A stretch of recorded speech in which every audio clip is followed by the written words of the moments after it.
Chapter 28:15. It was probably because he had just narrowly escaped death. Therefore, he especially wanted to see the person that he missed dearly. When he came back, half of his snow-white uniform was stained with blood, but he still had the strength to change into a dark-colored outfit. Alice was puzzled. You really don't want to live anymore.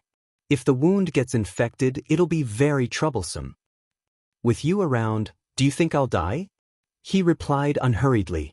Alice raised her eyebrows. I didn't expect the insufferably arrogant second young Master Gong to have his precious life in the hands of others. Stop talking nonsense.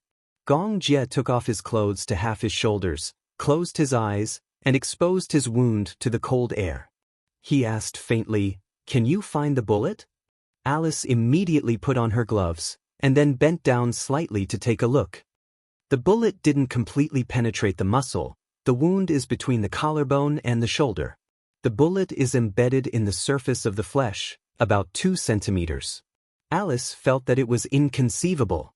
She could tell at a glance that this bullet should be a powerful bullet from a sniper rifle.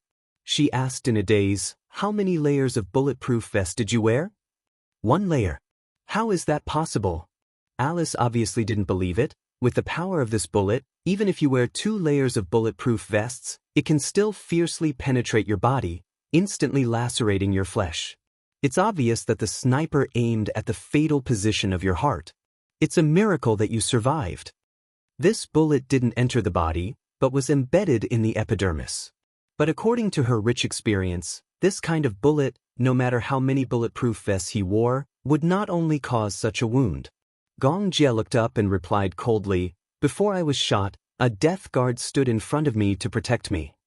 The bullet first passed through his body, and because I was wearing a bulletproof vest, it blocked a lot of the impact. In other words, the reason why this bullet deviated was because someone protected you and blocked the bullet for you. Fortunately, someone blocked the bullet for you. Otherwise, this bullet is enough to take your life. Based on her estimation, Alice judged that if there were no guards to block the bullet for him, the bullet would definitely cause a bowl-sized wound on his body. Take out the bullet first, and then check to see if there are any other wounds. It won't be fun if the ribs are shattered. He still remembered that one of Gong Jie's subordinates was wearing a thick bulletproof vest. However, after being shot, although the bullet did not penetrate the bulletproof vest, the huge impact shattered his ribs, and the rib fragments pierced his heart, killing him on the spot. What a lunatic! Alice took off her gloves and said, Let's get ready for the surgery. Surgery? What else? Do you want to keep this bullet as a souvenir? Alice asked. There's no need to go to the operating table for such a minor injury, right? The ammunition in the warhead has already spread into the wound. If we don't do in-depth treatment, who knows what will happen? Gong Jie closed his eyes, clenched his fists tightly, and slowly got up. However, just as he got up, he only felt darkness in front of his eyes. After a moment of dizziness, he almost fell. Alice immediately reached out to support him. All his weight was on her, so it was inevitable that he was heavy. Chapter 28:16. Gong Jie closed his eyes, clenched his fists tightly, and slowly got up. However, just as he got up, he felt his vision go dark. After a moment of dizziness, he almost fell down. Alice immediately reached out to support him. He was leaning all his weight on her, so it was inevitable that he was heavy. What do you usually eat? You're really heavy. Alice said with difficulty. Don't tell father about this. He said in a low voice and closed his eyes. Alice finally became a little nervous. Gong Jie was in a lot of pain. He actually fainted from the pain, which meant that the wound infection had worsened. In such a bad situation, he did not enter the operating room immediately. Instead, he took his phone and made that inexplicable call. However, what Alice did not know was that Gong Jie could not wait to call Yun Shishir's phone because he was always worried that if his injury worsened, he would not have the chance to hear it. As the CEO of the Hurricane Group, his identity meant that he was destined to walk on the edge of hell and the mortal world, not to mention going through hell and hell. No matter how many people there were to protect him, there was never anything that was foolproof. The reason he was shot this time was entirely because he did not expect a certain anti-government organization to be so arrogant and rampant. After he was injured, a group of people escorted him back to the headquarters. The Hurricane Group had its own air route territory. Even if they did not need to report to the signal tower, they could take off at any time and anywhere. When they returned to the headquarters, Gong Jie had lost a lot of blood, but he did not enter the operating room immediately. It was only when he received a video call from Yun Shishir that the huge rock hanging in his heart was finally lifted. Alice was beside herself with anger. Was he joking with his own body? Did he know that if the wound infection worsened, it would be very serious, and he might not even be able to keep his life? She immediately called for people and hurried him into the operating room. In the wee hours of the morning, after 3 hours of intense surgery, Alice finally removed the bullet, cleaned the wound, and checked Gong Jie's other injuries. Fortunately, other than the gunshot wound on his body, there were no other signs of injury. This brat was really lucky. Gong Jie opened his eyes and watched her slowly place a bullet on the tray. Bang! The sound was crisp and clear. Because of the huge impact, the bullet had already been deformed. After the wound was cleaned, she stopped the bleeding, cleaned it up, and stitched it up in one go. Alice let out a sigh of relief. Will this place leave a scar? Gong Jie suddenly asked. Alice glanced at him and snorted, What do you think? Such a deep wound will definitely leave a scar. Wouldn't that be ugly? Gong Jie furrowed his eyebrows, obviously disgusted. So far, the thing he was most satisfied with about himself was his well-proportioned body. Especially at the shoulder blade and collarbone, the joints were clear and the texture was distinct. This was inseparable from the fact that he usually paid attention to training. This bullet hole was really ugly. I didn't expect you to be so delicate. However, you'll leave a scar. Isn't it normal for men to have scars? I feel that men with scars on their bodies are very sexy. Shallow. Gong Jie disagreed. I don't think men must have scars on their bodies. It's ugly. Chapter 28:17. Gong Jie's eyes darkened when he heard that. He seemed to be seriously considering this suggestion. Alice glanced at him and suddenly smiled. But even if you want to get a tattoo, you have to wait for a while. At least wait for the wound to heal. Gong Jie ignored her. He frowned and used a little strength to sit up on the operating table. The green sterile cloth that was used to cover his body suddenly slid down his chest, revealing his muscular chest muscles that were full of strength. The anesthesia was partial. He could not feel the left side of his body. Therefore, he could only rely on the right side of his body to provide power. How long will it take for the drug to wear off? He looked back and asked. Alice replied, About an hour later. Damn it. Gong Jie was a little anxious. He gently rubbed his messy forehead and slowly stood up. Alice could not help but look at his naked upper body. However, because of the scene she saw, she swallowed a little in a daze. His body was really amazing. She did not know how he usually trained. The muscles on his body did not belong to the typical style of Mr. Muscle. Every muscle texture was just right. If there was more, he would appear rough and arrogant. If there was less, he would appear thin and restrained. Especially his lower abdomen. His 8-pack abs were well defined.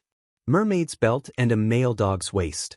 It was said that Gong Jie could do 10 one-handed handstands without a problem. What did it mean to do 10 one-handed handstands in one go? There were only 7 one-handed handstands recorded in the world record. Gong Jie could do 10. This kind of waist and abdomen was too scary. Just looking at this kind of body, it would give rise to a lot of 18 forbidden thoughts. It was too erotic. Alice could not help but stare. What are you looking at? I'm studying your male dog's waist. I heard that with a body like yours, your sexual ability should be very strong. Gong Jie's eyes were cold. He said mockingly, You don't even have a man. How can you understand sexual ability? Alice's face darkened. Was this guy mocking her? Gong Jie's face was expressionless as he tapped his head lightly with his long finger. Also, anyone with half a brain would know that one's figure has nothing to do with ability X. What right do you have to talk about me? Aren't you single as well? As Alice spoke, she snorted coldly. The Gong family is spreading rumors that second young Master Gong's sexual orientation is abnormal. You hang out with mercenaries all day long and there are only men around you. Everyone is suspecting if there's something wrong with your sexual orientation. Gong Jie raised his eyebrows and retorted, "Oh? If that's the case, staying in the medical center all day, you're either soaked in the smell of formalin or accompanied by corpses. Miss Alice, could it be that you have a corpse fetish?"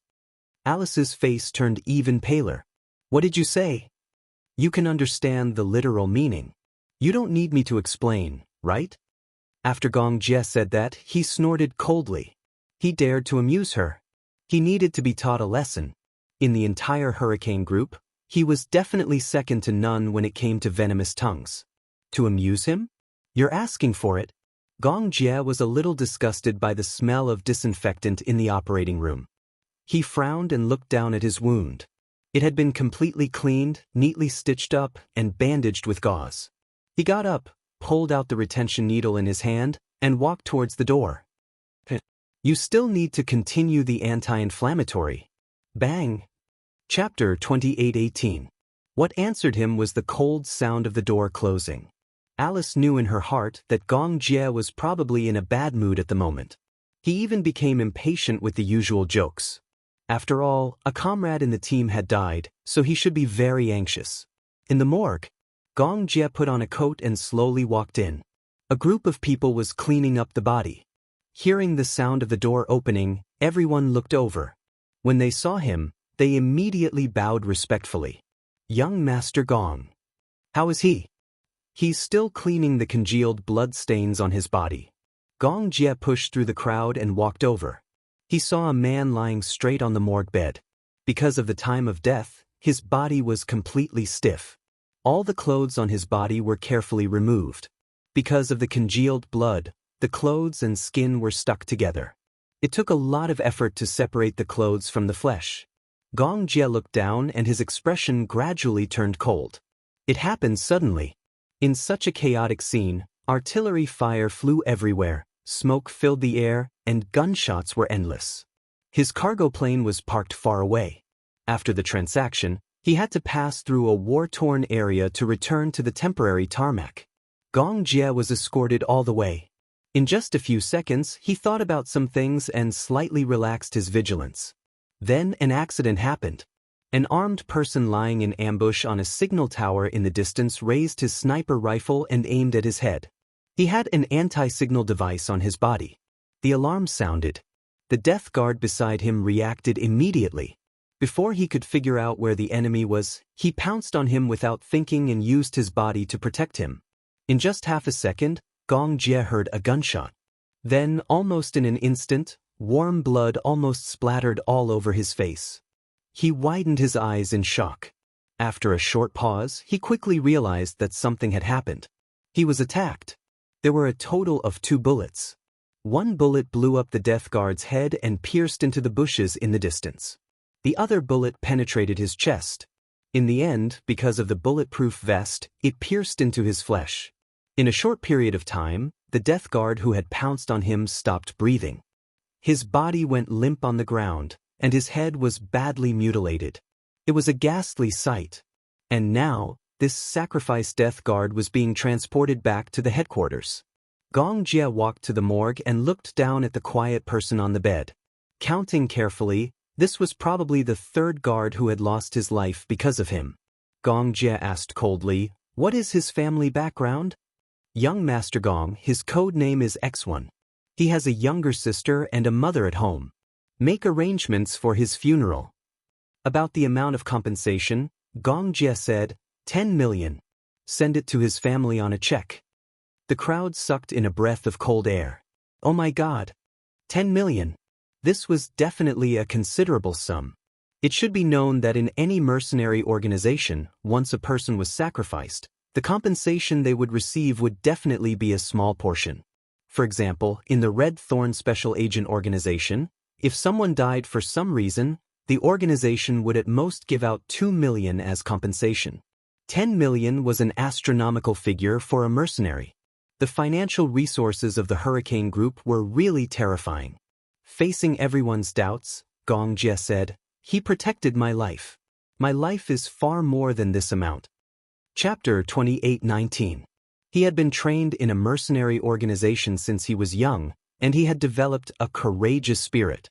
Therefore, to him, 10 million yuan was definitely worth that much just based on this person's sincerity. Young Master Gong, how should we deal with this matter? Have you found any information about that sniper? No. His subordinate replied, there are constant wars in Afghanistan. Many of the anti-government forces are not organized, and there are even many members of terrorist organizations mixed in. However, from their uniforms, you can tell which anti-government military organization they are from. AF was in constant war, and the anti-government forces were divided into different organizations. Therefore, they needed to be differentiated. Find that organization. Gong Jie ordered, bring the leader of that organization back. The hospital was filled with the pungent smell of disinfectant. The hospital bed shook. Chu Ho supported her upper body and lay there for a day and a night. She felt that her head was unbelievably heavy. If this continued, she did not know how long it would take for her to recover. Chu Ho originally wanted to listen to Meng Qingxue, so she just lay there quietly and did nothing. But when she thought of Xiao Bao Chu, she felt uneasy again. She missed him. Even though she had regained her memories of Xiao Bao Chu were still very deep. She missed him. In this world, this child was her only family member and the person she cared about the most. She had to recover quickly, find him, and wait for him to leave this place. Thinking of this, he gritted her teeth and struggled to stand up with the help of the bed. When Meng Qingxue came back with the food, she saw Chu Ho from afar holding onto the wall and walking with difficulty. It was extremely difficult for her to walk. Unlike her usual fast steps, she held onto the wall with one hand and used the other to maintain her balance. She walked with difficulty. Meng Qingxue quickly put the lunchbox aside and rushed over nervously. Chu Ho, why did you get out of bed? She complained, didn't I tell you that I was going to get some food and would be back soon? Why did you get out of bed? Are you looking for something? I'm taking a walk to recover my energy, he explained seriously. Exercise? You used your head for this surgery, so you don't need to rehabilitate your limbs, Meng Qingxue explained, not knowing whether to laugh or cry. Chu Ho looked up at her deeply and said with a smile, if you lie down like this, your limbs will be stiff. Walking around will allow me to recover faster. When she was still working in Interpol, she was often injured. Therefore, she knew what to do to recover faster. Meng Qingxue could not win an argument with her. She also knew that the latter was stubborn, so she did not stubbornly argue with her. Instead, she smiled at her and said, I've prepared some millet porridge and side dishes for you. You can only eat liquid food now, but it won't fill you up. I've asked the doctor, millet porridge is edible. Okay, thank you. Meng Qingxue helped her into the ward and brought in a bowl of millet porridge. The doctor had repeatedly reminded her to have a bland diet, so she had only prepared a bland meal. Although it was a little monotonous, given Chuhi's condition, she could only eat bland food. When you're better, we'll have a good meal. Chu Ho held her chopsticks and said calmly, I'm not particular about food as long as it's edible. She looked up and asked, have you eaten? Chapter 28:20. Meng Qingxue nodded hurriedly. Yes, I ate at the canteen. What did you eat? I ate buns and dried tofu. Are you full? You don't want to eat more? Meng Qingxue quickly waved her hand. No, I'm full. Chu Ho nodded. Meng Qingxue sat opposite her and quietly watched her eat her porridge. She didn't know why, but ever since Chu Ho woke up after her operation, her entire aura had changed. In the past, although Chu Ho looked cold on the surface, she still had an extremely gentle aura. It was probably because she was a mother that she was very easygoing. However, the current Chu Ho only made her think of one word. Machine. Her eyes were cold, and her expression was indifferent. Even when she was eating, she was like a robot. Her eyes were rigid and her face was serious, as if she didn't have any emotions. However, such a posture was very elegant and pleasing to the eye. She was like a noble gentleman of the royal family. Her facial features were very beautiful, but because of her short hair, she had a cold aura that some women didn't have. For a moment, She couldn't think of any man who could conquer such an aura. Meng Qingxue couldn't help but imagine what kind of person Xiao Bao's father was. A man who could conquer Chu Ho must be very powerful. She was very curious. However, after Chu Ho woke up, he didn't mention anything about the past. This made her more or less disappointed. Although she knew that there were some things that she shouldn't ask about, she was still very curious. After struggling for a long time in her heart, Meng Qingxue finally mustered the courage to ask, Chu Ho, do you remember those things in the past? I'm full. Chu Ho acted as if he didn't hear her question. He put down the bowl and picked up the napkin to gently wipe the corner of his mouth. Meng Qingxue's words were interrupted. She glanced at the bowl. She didn't drink much, only half a bowl. She couldn't help but feel puzzled. Are you full? Yes, I'm full. Chu Ho's tone was very calm. Meng Qingxue, on the other hand, was very sensitive. She pursed her lips and asked suspiciously, Did I ask something I shouldn't have and you're upset? Chu Ho looked up and met her eyes. After a moment of silence, he said, You just asked me if I remembered the past. I heard it clearly, but I don't want to answer. His tone was sharp and clear, without any sloppiness. You don't want to tell me? Meng Qingxue was disappointed. But why don't you want to talk about it? Chu Ho said, Not a good memory. How could that be? Don't tell me that after so many years, there isn't a single memory that makes you happy? Yes. Chu Ho paused and said, There are some memories that make me feel warm, like you and Xiao Bao. I cherish them very much. Meng Qingxue smiled. Suddenly, she saw that Chu Ho's expression gradually turned cold. There are some memories that are like humiliation in my heart. Even if I remember them, I don't want to look back. Meng Qingxue was stunned. Is it about that man? Yes. Xiao Bao's biological father, right? When Chu Ho heard this, he smiled expressionlessly. You don't have any feelings for him? Meng Qingxue thought hard. Or did he betray you? I betrayed him. Whether it's me or him, I don't have any feelings for him. Chapter 28-21. Then, how did you guys get together with Xiao Bao? Meng Qingxue asked cautiously. Chu Ho's gaze suddenly turned sharp. Seeing the change in her gaze, Meng Qingxue immediately said, It's okay if you don't want to talk about it. It's my fault for being nosy. I shouldn't have asked so much. It's okay. Chu Ho lowered her eyes with a cold gaze. For the past few days, Chu Ho had been recuperating in the hospital in peace. However, ever since Mu Yanqing and Meng Qingxue parted on bad terms, he had not come to the hospital or look for her. In order to take care of Chu Ho, Meng Qingxue settled herself in the hospital. After all, she was not in good health and had to take a pregnancy-stabilizing injection every day. It was slightly more convenient to settle herself in the hospital. Within a few days, Chu Ho noticed her abnormality. Where's Mu Yanqing? She asked Meng Qingxue. Why hasn't he come to look for you these past few days?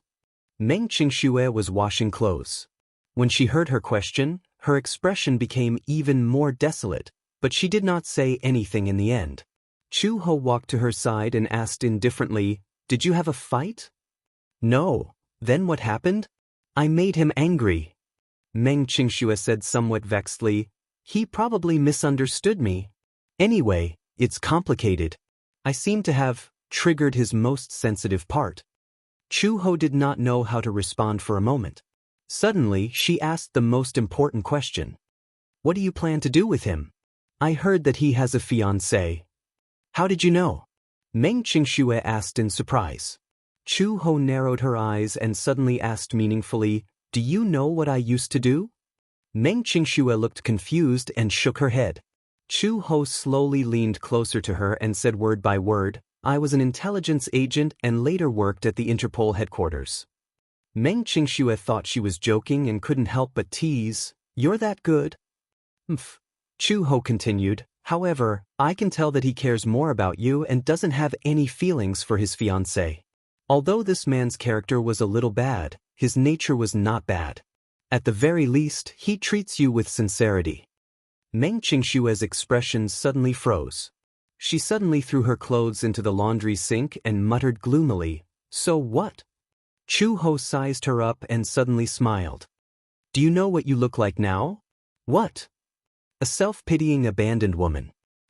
Meng Qingshue's expression was extremely ugly. Didn't I tell you to fight for what you want? Do whatever it takes to get it? Meng Qingxue looked at her abruptly. You mean you want me to compete with that woman? What's the problem? Chu Ho cast a sidelong glance at her. You don't dare? It's not that I don't dare, but I don't have the confidence. Without confidence, it's the same as having no guts. Chu Ho smiled. As long as you want something, you should work hard to fight for it, right? As long as you think it's worth it, you should fight for it at all costs. After that, she got up, returned to the hospital bed and lay down. Meng Qingxue continued to wash her clothes, but no one knew what she was thinking about. It was only when Chu Ho fell asleep that she finished washing the clothes and hung them up to dry. Chapter 28-22. Meng Qingxue continued to wash the clothes, but no one knew what she was thinking about. It was not until Chu Ho fell asleep that she finished washing all the clothes and slowly hung them up to dry. She returned to the ward and took out her phone. After hesitating for a long time, she finally tapped on Mu Yanqing's number. The call went through, and after a few rings, it was hung up. Hearing the beeping sound from the other end of the line, Meng Qingxue curled her lips coldly and dialed the number again. This time, however, the man was determined not to pick up her call. He did not even give her a chance to ring before he hung up the call.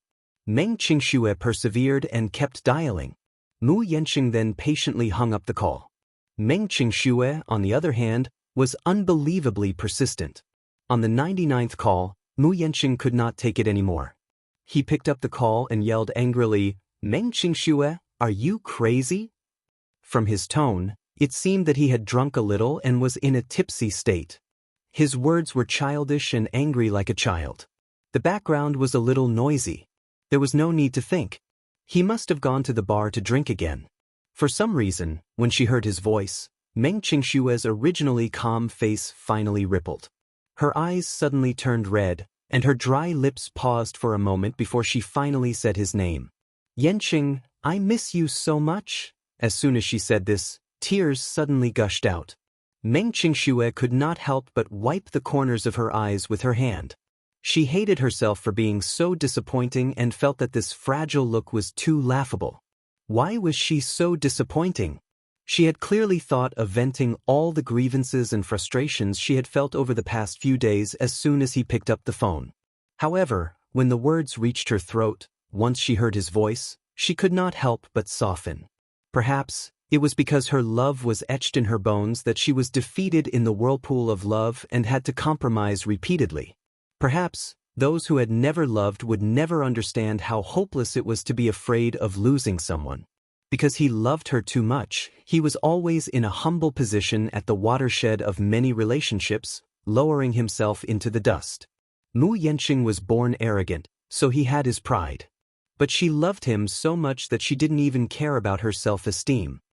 I miss you very much. Where are you? I'll go and find you. Mu Yanqing was stunned when he heard that. His voice suddenly became erratic. Don't come looking for me. We're already over. And Meng Qingxue widened her eyes in shock.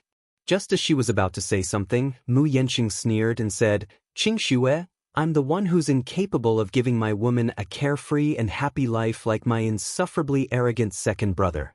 I feel that I have a clear conscience towards you, but when I think about what you said that day, it still feels like a fishbone stuck in my throat. I don't understand.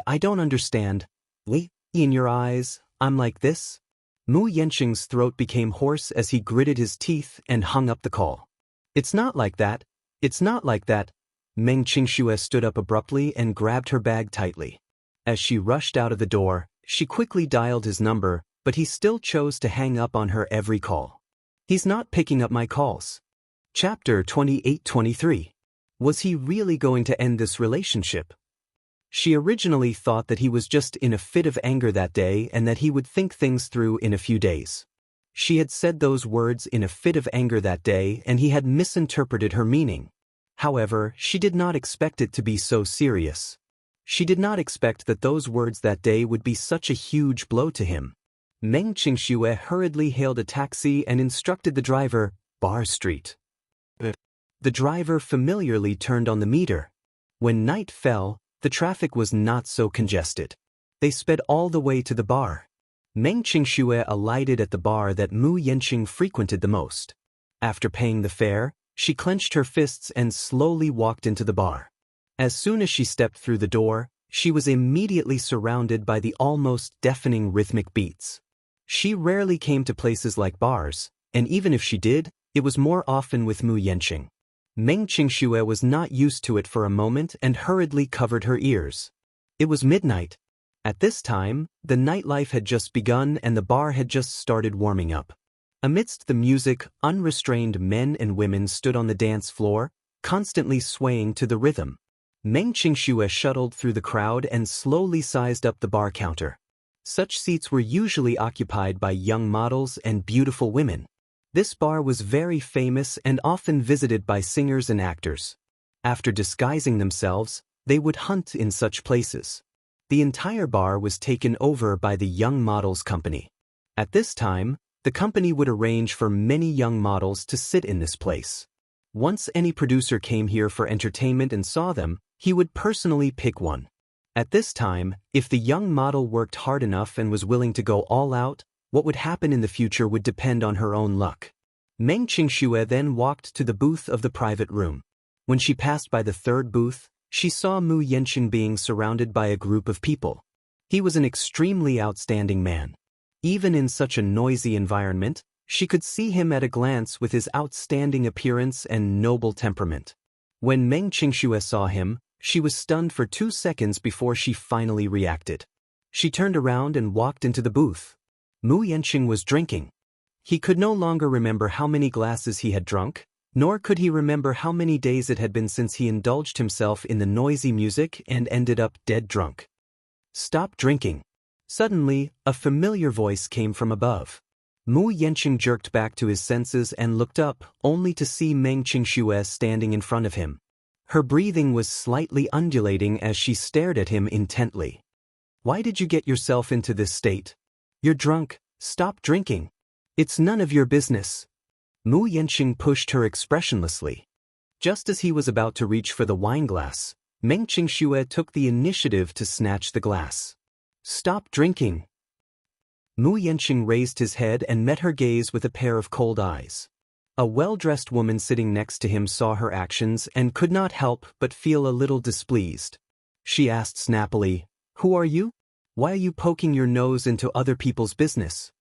Meng Qingxue glanced at her and retorted sarcastically, "Do I have anything to do with you? I'm minding my man, why are you interrupting?" Meng Qingxue mocked her coldly again. His domineering declaration made everyone's jaws drop to the floor. What? This woman claimed that Mu Yanqing was her man. Chapter 28-24. Mu Yanqing waved her hand away. "I've said it before, you don't have to care about me." With that, he reached out to snatch the wine glass from Meng Qingxue's hand. Meng Qingxue dodged and suddenly picked up the wine glass. She pressed her lips against the rim of the glass and pretended to drink it in one gulp. When Mu Yanqing saw this, his mind shuddered and only one thought flashed across his mind. She was pregnant and could not drink. Almost instinctively, he snatched the wine glass from her hand and smashed it on the ground. There was a loud bang. The wine glass shattered and the floor was in a mess. Because of this sudden scene, everyone sitting in the private room was so shocked that they did not dare to breathe. It was obvious that Mu Yanqing was really angry. Once this man was angry, he was extremely frightening. Everyone was so scared that they did not dare to speak. Mu Yanqing was filled with anger and almost roared, "Don't you know that pregnant women can't drink? Are you crazy?" Just as he finished speaking, a woman was so surprised that she screamed in shock. "Oh my God! Pregnant! This woman is pregnant!"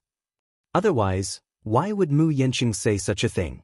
If she was really pregnant, then there was no need to think about whose child she was carrying. This woman's background was not simple. One had to know that Mu Yanqing was famous for being a playboy in the circle. He had countless affairs and had many women. However, he had never allowed any woman to do anything out of line. It was even more impossible for her to get pregnant. However, this woman was definitely an exception. Who exactly was she? What was even more surprising was that she actually dared to slap the table and talk to Mu Yanqing. Wasn't she too arrogant because she was pampered? Should Mu Yanqing dote on her a lot? Only Meng Qingxue raised her head to look at him. She then smirked coldly. I only asked you to stop drinking. You're already so drunk. Mu Yanqing was stunned and he suddenly frowned. Let's go back. Meng Qingxue reached out to pull his hand. Let's go back together, okay? Don't touch me. Mu Yanqing brushed her hand away abruptly and turned to leave. Meng Qingxue knew that he had drunk too much and was in a bad mood, so his face was very ugly. She immediately chased after him out of the bar, only to see him standing by the side of the street. Under the streetlights, his back was elongated, and he looked extremely lonely. Mu Yanqing took out a cigarette box, lit it, and took 2 deep puffs. When he heard footsteps rushing out from behind him, he turned around to take a look. Meng Qingxue immediately walked towards him. Mu Yanqing did not even spare him a glance as he turned around and strode down the street. Meng Qingxue quickly followed. The two of them walked one after the other. His legs were long and his strides were wide. She was worried about the child in her belly, so she naturally couldn't run. However, following him at such a fast pace was gradually becoming a little strenuous. How could he walk so fast? Meng Qingxue said, Yanqing, wait for me, okay? Mu Yanqing did not react at all. Meng Qingxue became increasingly anxious and chased after him even faster. Her breathing gradually quickened. Don't walk so fast. Wait for me, she kept chasing after him. There were a few times when she was so anxious that she almost tripped over the gravel under her feet. Meng Qingxue was angry and anxious. Chapter 28-25. Mu Yanqing walked in front expressionlessly. She did not know what he was thinking, but his mind was in a daze. Amidst the chaos, there seemed to be countless noisy voices scheming. Suddenly, Meng Qingxue's broken voice came from behind. Yanqing, are you willing to give me a minute? I have something to tell you. She almost used all her strength to shout this sentence. Mu Yanqing stopped in his tracks but did not turn around. Meng Qingxue could no longer walk. She held her knees and panted slightly, but as she panted, tears rolled down her cheeks uncontrollably. Is it fun to misinterpret my words?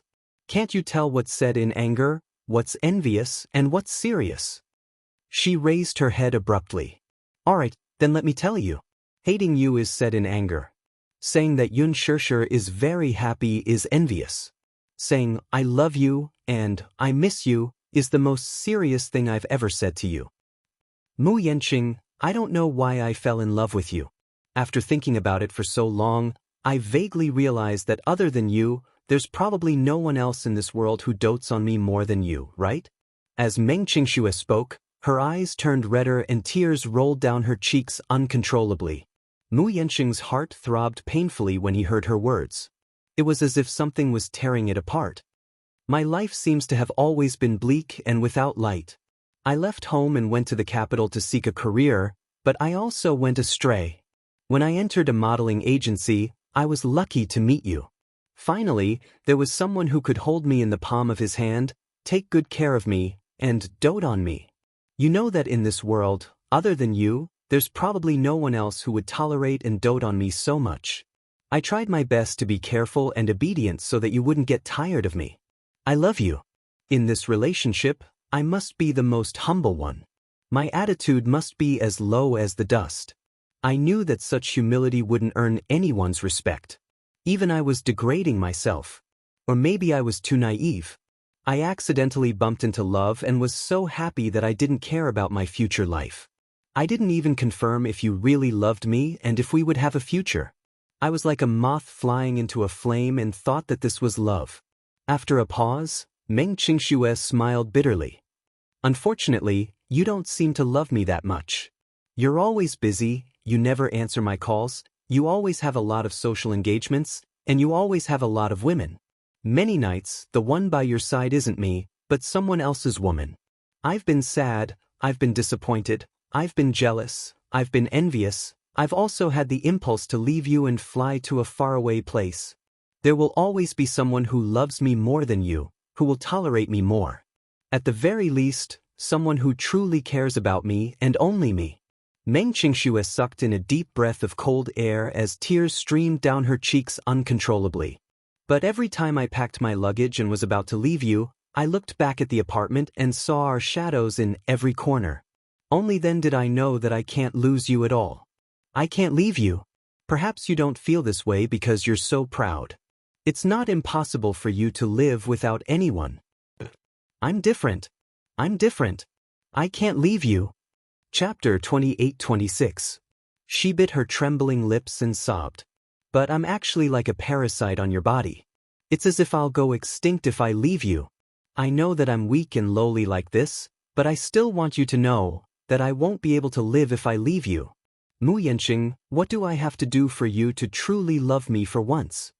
Will you only know how I feel about you if I cut out my heart and hold it in front of you? This way, will you cherish me a little more? Mu Yanqing's face suddenly turned pale. Her words were heart-wrenching, every word weeping blood. What kind of situation had she been forced into that she would say such things? Mu Yanqing's heart ached, only to see Meng Xianxia suddenly clutching her stomach with an ugly expression.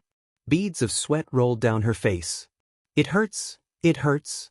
She suddenly clutched her stomach and arched her body slightly like a shrimp in pain.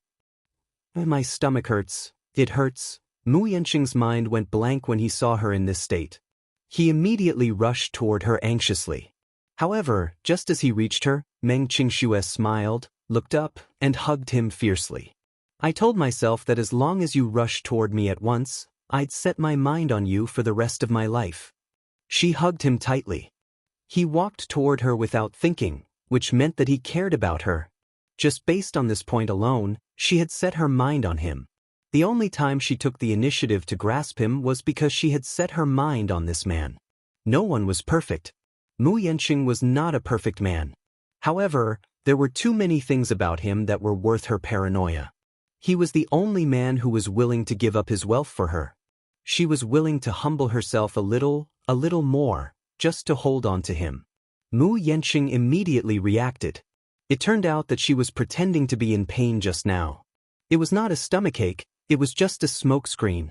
He could not help but feel a little angry. Meng Xianxia looked up at him and said word by word, Yanqing, even if you have nothing, I won't be afraid. I only want you. You're enough. I only want to be with you. Mu Yanqing's face froze as he stared at her in disbelief.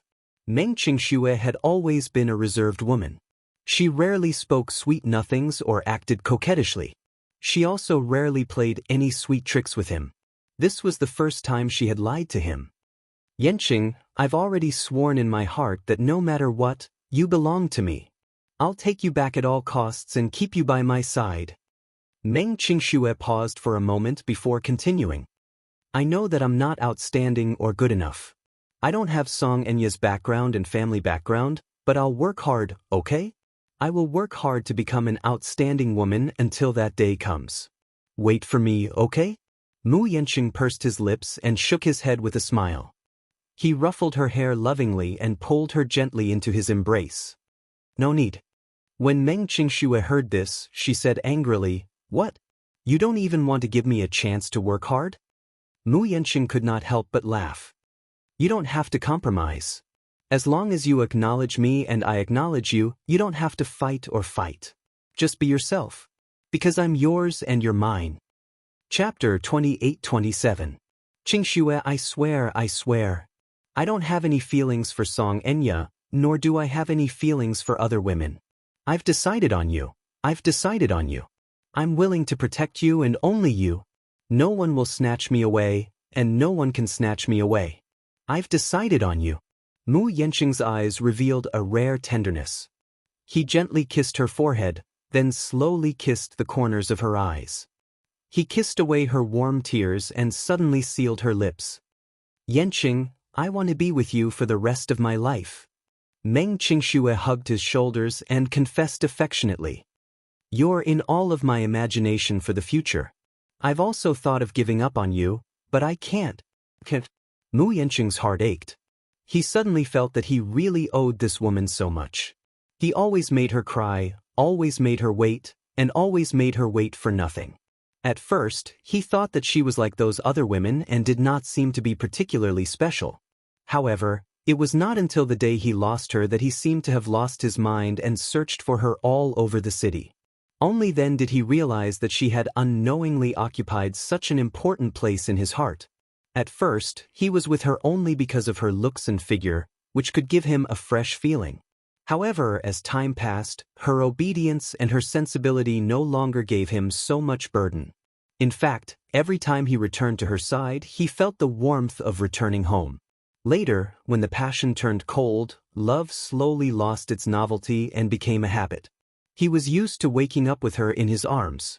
He was used to having her by his side when he was frustrated. He was used to her gentle and soft words. He was used to her warm embrace. Only then did he realize how important she was.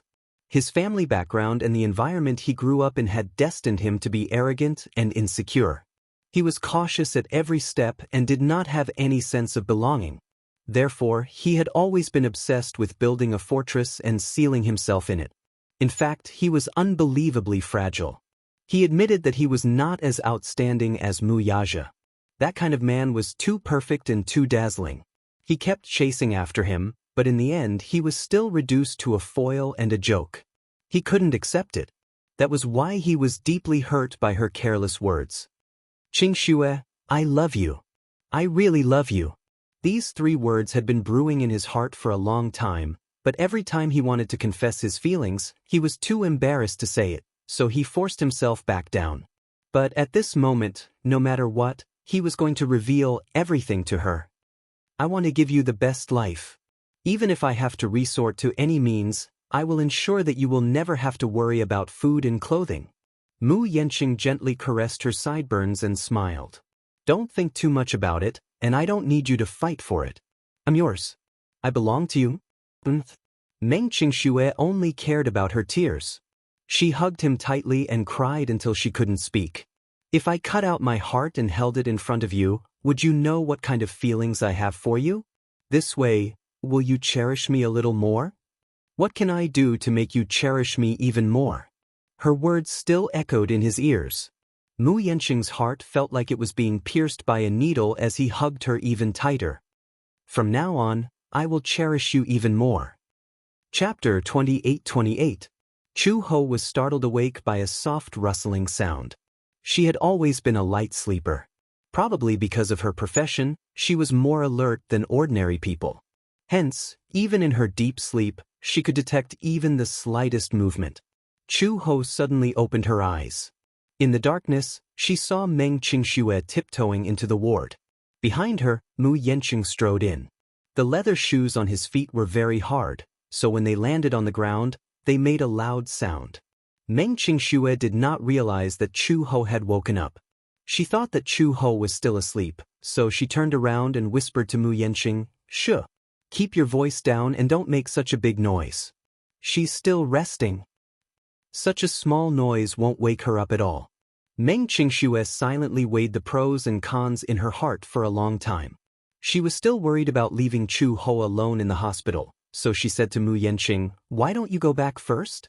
I'll stay here tonight to accompany Chu Ho. After all, she just had surgery and needs someone to take care of her." Mu Yanqing said gloomily, "Qingshui, you're pregnant. You need someone to take care of you. The doctor wants you to rest in bed more, otherwise. But, let's go back and rest tonight. Tomorrow, I'll hire 2 nannies to take turns taking care of her." After Mu Yanqing said that, he paused and asked her, "Is that okay? How can I be at ease leaving you alone in the hospital?" Meng Qingshui pursed her lips. Mu Yanqing pulled Meng Qingshui into his arms without any explanation and kissed her forehead heavily. There was a hint of grievance and resentment in his voice. "Are you really not going back with me? How long has it been since we slept together?" Meng Qingshui was stunned and her face quickly turned hot. She frowned and said, "You don't talk nonsense." However, he continued, "How is this nonsense? Qingshui, I'm already used to seeing you when I wake up in the morning. But when you left at that time, I couldn't sleep well and couldn't sleep well. I finally found you and waited for you to come back, but in the end, you're guarding a woman who's neither your relative nor your friend. You're busy working for her. Have you really never considered my feelings? What do you mean by unrelated? Meng Qingxue said unhappily. Chu Ho treats me very well. In my heart, I treat her as my biological sister. You're being too biased. Mu Yanqing snorted. Instead of accompanying your man, you're actually accompanying a woman. How can I accompany you? Meng Qingshue's face burned even hotter. She lowered her head and mumbled, I'm already pregnant. How can I sleep with you? What are you thinking? The man was amused by her scruples. No matter how crazy I am, I'll never do anything to a pregnant woman. You're pregnant. How could I do anything to you? I just want to hug you to sleep. Can I do that? Meng Qingxue was doubtful of his words. Is that really what you're thinking? I swear. Then, alright. Meng Qingxue finally agreed.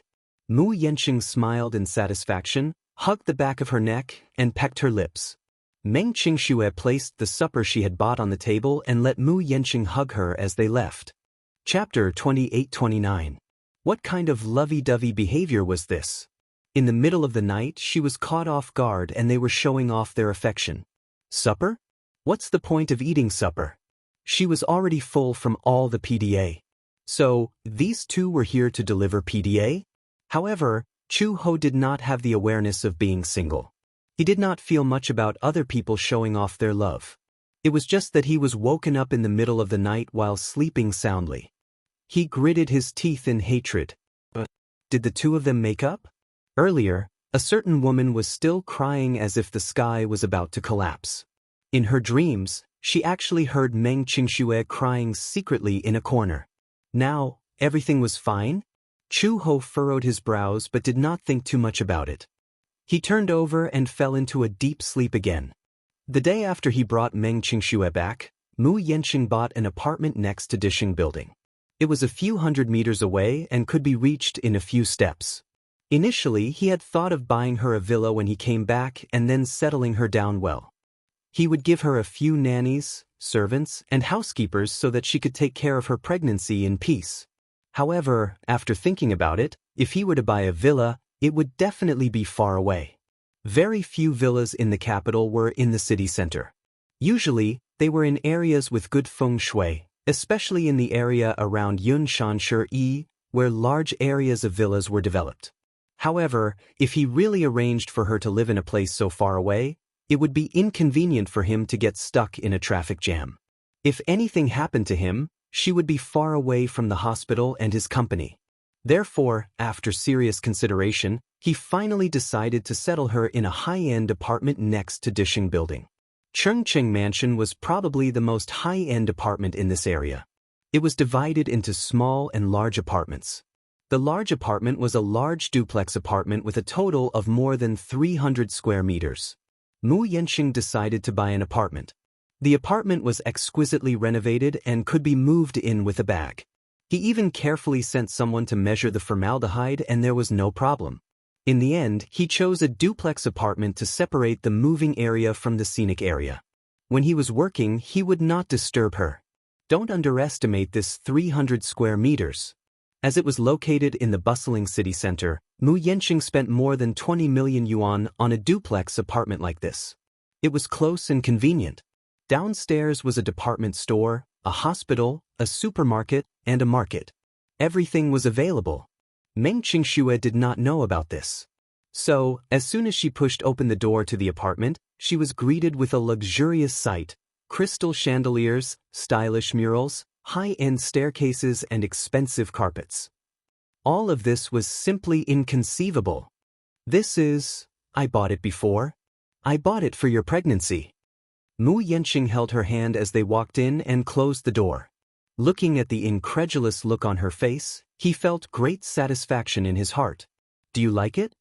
I do, Meng Qingxue mumbled, but I can't believe that this is for me. Who else could it be if not for you? If you like, you can stay here even after you give birth to a child. He suddenly held her hand. There are a total of 3 master bedrooms, 2 guest rooms, and a nursery. A nursery? Meng Qingxue could not help but be surprised. Chapter 2830. This is the baby's room. Meng Qingxue carefully poked her head in to take a look. The baby's room was specially made. Let's not talk about anything else, just the wallpaper. As this apartment was exquisitely renovated, it was already renovated when it was handed over. The developer would not know if the owner was a boy or a girl. Hence, the wallpaper was made of pink and light blue overlapping.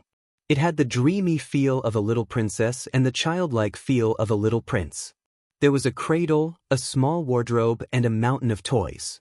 This apartment building was developed by Wan Ku. It had to be said that as a top real estate developer, Wan Ku was extremely meticulous in terms of details. Meng Qingxue was stunned. It was as if she could imagine a baby in diapers exploring this vast world curiously, crawling on the carpet with its hands and feet, and then suddenly jumping into the mountain of furry toys, like a little mouse falling into a millet jar. It was so happy that it didn't want to go home. She could not help but be amused by the scene in her imagination and burst into laughter. Mu Yanqing was a little puzzled. Why are you laughing for no reason? It's nothing. I just thought of something fun. If you like this place, then take good care of your baby. Mu Yanqing slowly walked to the living room and said, It's very quiet here, and it's difficult for ordinary people to come and go. Unless it's the owner who lives here or has a special pass. He turned around and saw Meng Qingxue walking out of the room. His lips curled into a smile. However, I've already instructed the front desk in advance that no matter who wants to see you, they have to give me a call in advance. They can only enter after getting my permission. Are you worried that Li Mengya will find her way here? Meng Qingxue asked doubtfully. Mu Yanqing nodded. I won't give her a chance to get close to you again. Meng Qingxue smiled. All of a sudden, something came to her mind. She furrowed her brows and asked tentatively, Will you come to accompany me often? Or was it still like before? When he was busy, he would forget about her. When he remembered, he would come over to accompany her. Mu Yanqing smiled when he heard this. Why do you think I bought this place? Because. He slowly approached her and whispered into her ear, Because this is my home too. He saw her dazed expression and felt that she looked really stupid and cute. He couldn't help but scratch her nose. Are you stupid? I said, I'll live here with you too. This place is very close to Mu Group. I can reach the building just by walking a few steps to and from work. Meng Qingxue widened her eyes in surprise. What did you say? You said, You're also living here with me? I'm worried about leaving you alone. Mu Yanqing added, Plus, the Mu family's matters are still unclear, so I'm not in the mood to stay in the main residence. I'll stay here and accompany you so that I can take care of you. Are you going to take care of me? Meng Qingxue snickered disapprovingly. Young Master Mu, you know how to take care of people? Humph, I wonder if you'll be willing to accompany me to the night market if I'm hungry in the middle of the night and want to eat supper. I'm willing. Humph, that's just a nice way of saying it. When the time comes, I'm not sure. Meng Qingxue obviously did not believe him. Chapter 2831. Alright, if you have the time to argue, hurry up and take a shower. It's getting late. Pregnant women should rest early. Mu Yanqing urged her. Meng Qingxue was not used to his concern. In the past, he was not good with words, let alone expressing himself. Sometimes, a lot of nice words were often stored in the heart, but never spoken out loud. However, after experiencing this night, he felt a lot of emotions. He also knew that there were some things that weren't that shameful to say. Words of concern, words of love, words of apology if he did something wrong. If these words were not said and kept in his heart, there would be no meaning. He clearly liked her, but if she was sad, because of the pride in his bones, it would be meaningless if he did not go forward to hug her. Mu Yanqing coaxed Meng Qingxue to take a shower. After the two of them took a shower, they went to bed to rest. There was something worth mentioning here. The moment Meng Qingxue entered the bedroom, she fell in love with the design of the master bedroom. It was warm and elegant. It felt like home and had a luxurious taste. This apartment must have cost tens of millions. The next day, when Meng Qingxue arrived, Chu Ho was not in the ward. She was frightened and quickly asked the nurse at the nurse's desk. The nurse at the nurse's desk said that the patient had put on a jacket and left early in the morning in high spirits.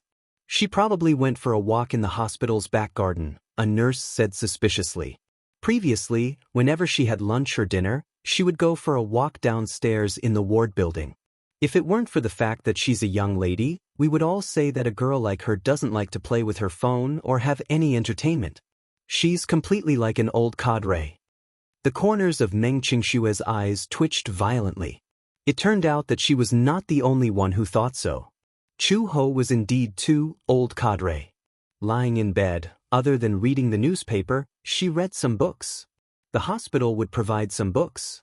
Although it was limited, it could be considered a great way to pass the time. To her surprise, Chu Ho's English was jaw-dropping. There were 3 English novels in the hospital. Because the hospital occasionally received foreign patients, they would also provide some foreign books. One day, she saw Chu He holding a foreign novel and reading it seriously.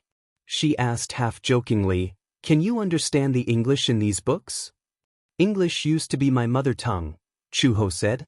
There were too many mysteries surrounding Chu Ho, but she had never taken the initiative to mention it to her. A public phone booth. Chu Ho held the phone and dialed an international number. After a while, the call was connected. Before the other side could speak, Chu Ho spoke first. "Lin Mu, it's me." "You are?" "Vermilion Bird." Hiss, that person couldn't help but suck in a breath of cold air. "How is this possible?" "Vermilion Bird. Officer Vermilion Bird has already. I'm not dead yet." "Are you really the Vermilion Bird?" Chu Ho interrupted him impatiently. "It's only been a few years.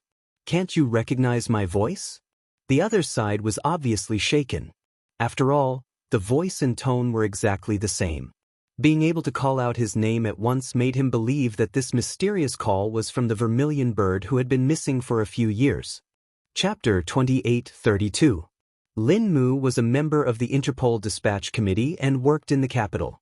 Therefore, if Chu Ho wanted some help, the first person she thought of was him. "I'm in the hospital now and need some things and help. Are you willing to provide them to me?" After hanging up the phone and walking out of the phone booth, Meng Qingshu finally found her beside the phone booth and immediately called out her name, "Chu Ho." Chu Ho heard her voice and looked in the direction of the sound, only to see Meng Qingshu running toward her with Mu Yanqing behind her. She raised her eyebrows and straightened her body. When she saw Meng Qingshu panting from running, she could not help but chide her. "Why are you in such a hurry? It's not like I hide whenever I see you. Why are you walking around instead of recuperating in the ward?"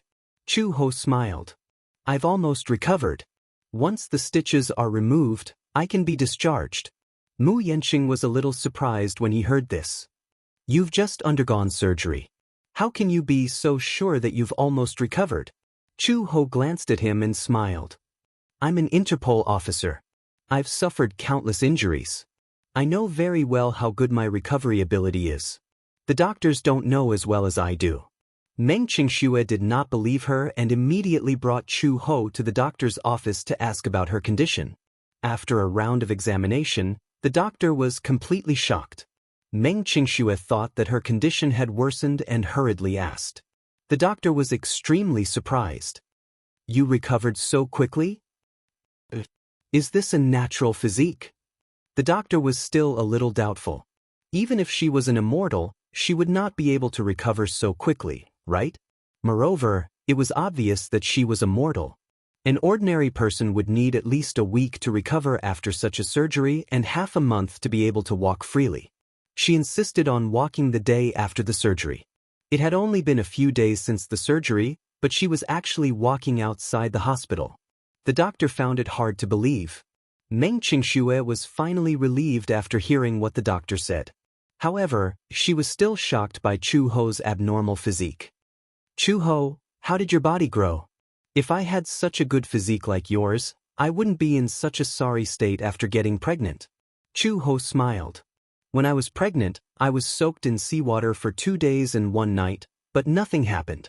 Everyone's physique is different." When Meng Qingshu heard this, she was stunned for a moment. Then she pulled her to the side. Do you really remember everything? Yes. Then can I ask you something? Someone said that when you were discovered, you drifted over from the sea. What exactly happened? Chu Ho was stunned. After a moment of silence, he suddenly said, the car accidentally fell into the sea. There was emergency equipment in the car. I relied on these equipment and drifted on the sea for a night. Perhaps it's lucky that it didn't drift too far away. Anyway, it was a coincidence that the villagers found me later. Chu Ho, your life is really too lucky. You were able to escape from a car that fell into the sea. Meng Qingxue sighed from the bottom of her heart. Chu Ho walked out of the doctor's office and turned to look at Meng Qingxue and Mu Yanqing. He then smiled and asked slowly, have the two of you made up? Chapter 28:33. Mu Yanqing's expression turned awkward. Meng Qingxue smiled, held Mu Yanqing's arm, and nodded at her. Chu Ho, thank you. You're the one who taught me that if I love someone deeply, I must fight for it. Yanqing and I have reconciled, and we've decided that no matter what happens in the future, we'll face it together.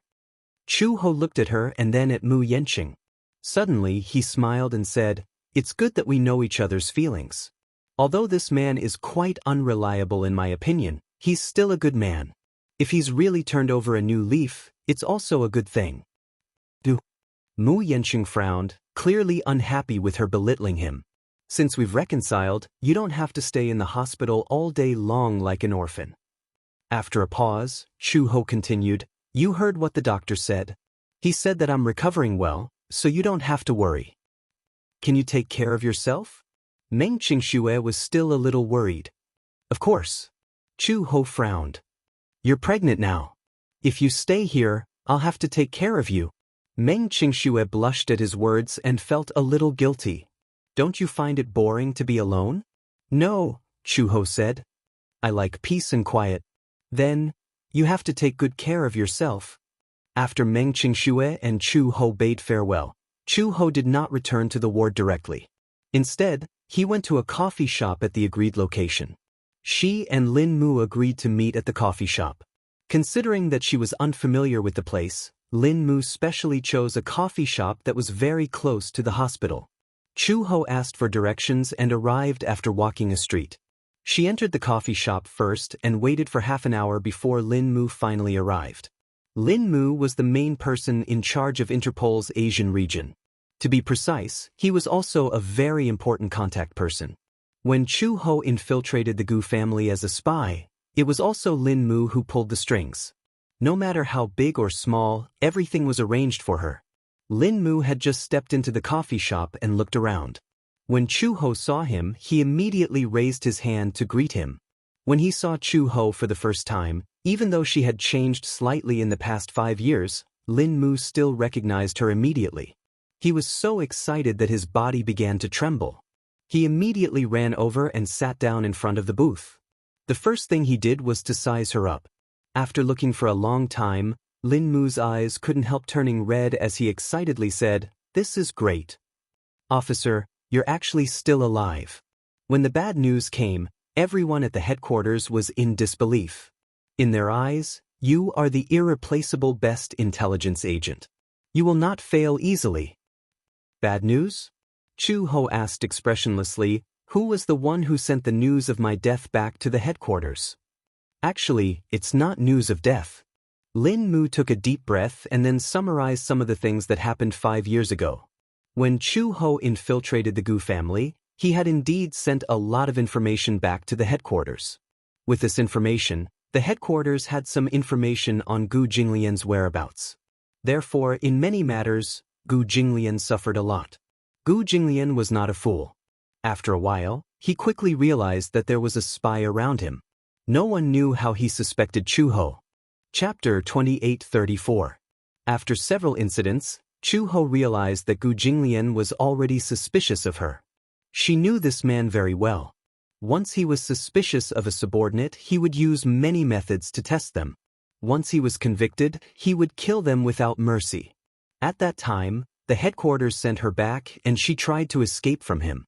Who would have thought? Chu Ho was ordered to be killed by Gu Jinglian. If she was alive, he wanted to see her. If she was dead, he wanted to see her corpse. The car fell into the sea and she disappeared without a trace. The entire Gu family reported that Chu Ho had been killed, and this news was also sent back to the headquarters. The headquarters did not dare to jump to conclusions and listed Chu Ho as missing. 2 years later, Chu Ho still did not make any movements.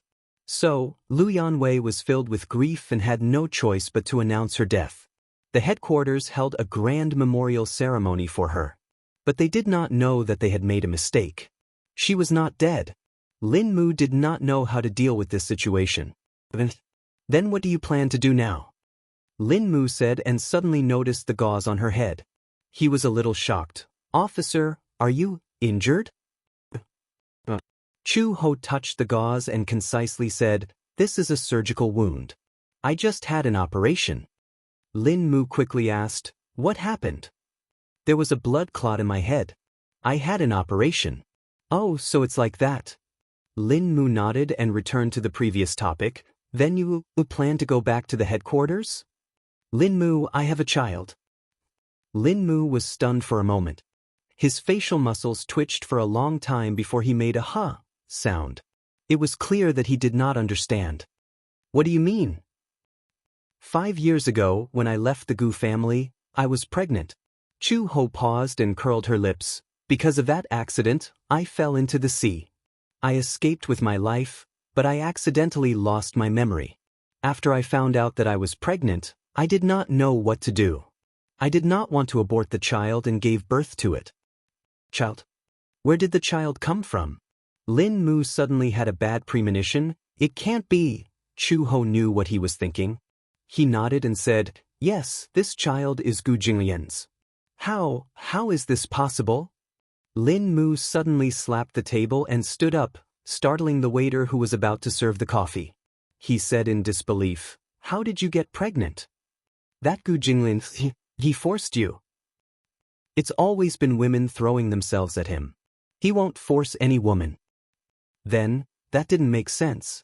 Gu Jinglian did not force her, and with her personality, she would never stick to Gu Jinglian. That child, where did he come from? Lin Mu really couldn't understand. In fact, the reason why he was so excited was because of Chu Ho. They had been colleagues for a few years, and they had always kept in touch with each other. He had a good impression of this beautiful but tough girl. Back then, Lin Mu had joined the criminal police because of Chu Ho's recommendation. Therefore, he did have a good impression of Chu Ho. He also had a bit of love for her. It could be said that Vermilion Bird was the goddess in his heart and was irreplaceable. However, back then when the news of Vermilion Bird's death came, it killed this love. Chapter 28:35. Therefore, when Chu Ho said that she was pregnant with Gu Jinglian's child, Lin Mu could not accept it. Sir, what's going on? Chu Ho smiled bitterly. There's no need to look into the past. Now that I've found you, I only hope that you can help me with one thing. What is it? Lin Mu patted his chest and said, just tell me. As long as you say it, I'll go through fire and water for you. Chu Ho sat up straight and leaned closer to him. He said calmly, I want a gun. What? I want a pistol, grenades, and some armed equipment. If possible, it's best to give me a night vision device. I need it. What do you want to do? Chu Ho raised his eyebrows. Nothing. My child is now in Gu Jinglian's hands. Naturally, I want to save him. How can you be so sure that the child is in Gu Jinglian's hands? Chu Ho said, when the child went missing, I called the police. The police officers said that the child was taken home by his biological father. Biological father? Who else could it be other than him? The child must be in his hands. However, I can't meet him face to face and ask him for the child. He will never return the child to me. Lin Mu's expression was a little complicated. He suddenly said, Sir, since the child is already in the Gu family, then you don't have to bring the child back. But Chu Ho did not think much of it. He glanced at him in confusion. Why do you say that? That child? Lin Mu thought for a long time and suddenly clenched his fists. He gathered his courage and said, since that child is yours and Gu Jinglian's, do you know Gu Jinglian's identity? He's the leader of the underworld and you're the anti-underworld inspector. Don't forget your own identity. To you, This child is a great humiliation. Shut up. Chu Ho suddenly stood up and leaned forward. He grabbed his collar and said fiercely, I'm warning you. This is my child, my only family member. He's not the disgrace you're talking about. Do you understand? Lin Mu's face turned white as he stared at her in fear. Sir, why are you so fixated on a child? Even if the child was gone, there would be another one. But, if you take this child with you, it may not be good for you. You're such an outstanding woman, you should be worthy of an even more outstanding man. As for Gu Jinglian, who is he? He's cruel and numb, vicious and merciless. A child born with such a man. My child does not need anyone to point fingers at him. Chu Ho couldn't take it anymore and interrupted him. You just need to understand one thing. Now, I'm asking you for a gun. Are you going to give it to me or not? I'm looking for you because of our past, and because of our friendship. If you can find a way to get it for me, I will be most grateful. If you don't give it to me, I'll find another way. Lin Mu tightly clenched his teeth and sucked in a breath of cold air. He slowly said, I'll think of a way for you. I'll give you an answer at 10 p.m. All right, I'll wait for your reply. After he finished speaking, Chu Ho suddenly stood up and was about to leave. When Lin Mu saw this, he hurriedly reached out to grab her hand. However, he seemed to have consciously avoided his touch and walked away. Chapter 28:36. In the evening, Lin Mu replied to her text. There was a location attached to the text. The text said that he had already prepared the item she wanted, but because of the special nature of the item, it could only be handed over in a remote area. Chu Ho opened the location. After confirming the location, she replied, Prepare a few more bullets. After half a minute, Lin Mu sent a puzzled expression. You're planning on going alone? I'll go with you. No need. You being able to help me here is already enough. There was no more news from Lin Mu. The time was set at 10 in the evening. At 9, Chu Ho changed into her normal clothes and set out. When she left the hospital, the sky was already dark. She specially chose a set of dark clothes and tightened her cap before heading to the appointed location. She stopped a taxi and gave the address. The taxi quickly sped off to the destination. After arriving at the location, Chu Ho stood under the street sign and waited. Lin Mu was very punctual and arrived 5 minutes early. He drove a black Audi and parked the car under the street sign. He got out of the car and walked in front of her. He nervously said, Chu Ho, can you think about it again? Don't go. Don't go? Chu Ho raised her eyebrows. She was a little confused. Chu Ho, if the headquarters receives news that you haven't died and are still alive, as long as you return to the headquarters, with your outstanding military achievements, you will definitely be promoted. Your future is limitless and you are an excellent police officer. If you properly stick to your post, your future will be immeasurable. If the child stays by Gu Jinglian's side, he will be well taken care of. Gu Jinglian is a cruel man, but even a vicious tiger will not eat its cubs. Since it is his son, he will treat him well. He can't even wait to love him. Chu Ho's face was a little ugly. Enough. Officer. I said enough. Chu Ho clenched her fists. Without a doubt, if Lin Mu said another word of advice, she would definitely fight back. You just need to give the item to me and it's fine. But Lin Mu was still unwilling and bit his lip. Chu Ho lost his patience. He glanced at the trunk and suddenly asked, The things are in the trunk, right? Open it. Lin Mu looked at her deeply, then slowly took out his car keys. He pressed the button and the trunk suddenly opened. Chu Ho walked over and looked at the goods in the trunk. There were guns, ammunition, infrared detectors, and even night vision goggles. Everything she wanted, it was all prepared. She had never thought of it, but as a former logistics worker, Lin Mu had thought of it for her. Chu Ho's expression finally relaxed. He picked up a pistol. The heavy weight made her feel extremely at ease. How long had it been since he felt this safe? When she was in the Yanqing County Police Station, because of the police system and because she was not an official police officer, she could not be equipped with a gun. The only thing she could carry was a baton. Even if it was a gun, it would at most be an air gun. The heavy weight in her hand gave her a great sense of security. It was familiar, but also strange. How long had it been since she touched a gun? Chapter 2837. She was born in a war-torn country. That country was in turmoil and constant wars. Because her family was Chinese, in that era, the international community looked down on Asians. Her father's personality was naturally weak.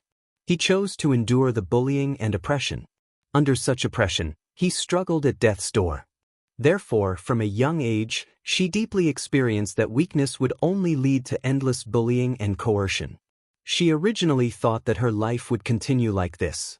However, until that year, in May, that country was incited by other countries and began to ostracize the H people.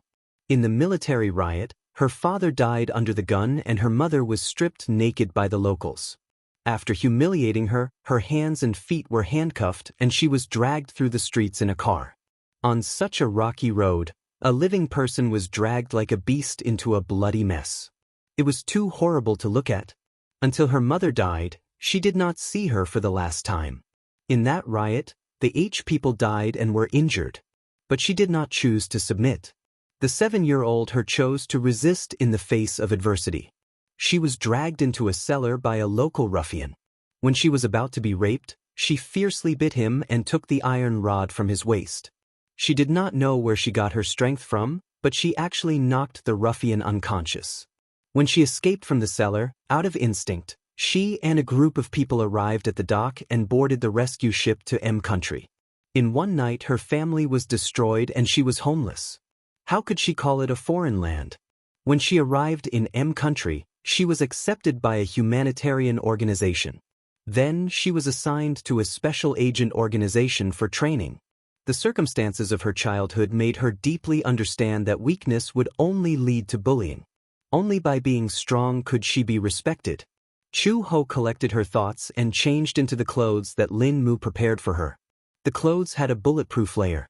Naturally, this layer could not withstand bullets at close range. Military boots that could hide a dagger. Infrared detector. She put the pistol on her waist and took out more than 100 bullets. She separately tied them to her boots and waist belt. Then she put away the equipment one by one and closed the trunk. Lin Mu hurried forward. Chu Ho, you really don't want to reconsider? Does the headquarters know that I'm still alive? Chu Ho suddenly asked. Lin Mu was startled and quickly shook his head. It was too rushed. I didn't have time to report. No need to report. Chu Ho casually wiped the gun with a cloth and lightly said, Vermilion Bird is already dead. The current me, I have my own name. Why? Lin Mu was in disbelief. The name Vermilion Bird is synonymous with supreme glory. You used to value the glory. How can you say that you want to give up the name Vermilion Bird so? The glory that you once regarded, you don't care? Chu Ho's hand movements suddenly froze. Chapter 2838. Whether it's fame or fortune, it's all in the past. Chu Ho suddenly interrupted him. Lin Mu was startled. Chu Ho calmly said, I'm just tired and want to rest. Although I'm not old enough to retire yet, I've seen a lot of bullets since I was young. I've never imagined that I could have a peaceful life. But Lin Mu, do you know? In these 5 years, I've lost all my memories, but I've lived a carefree life, a happy life.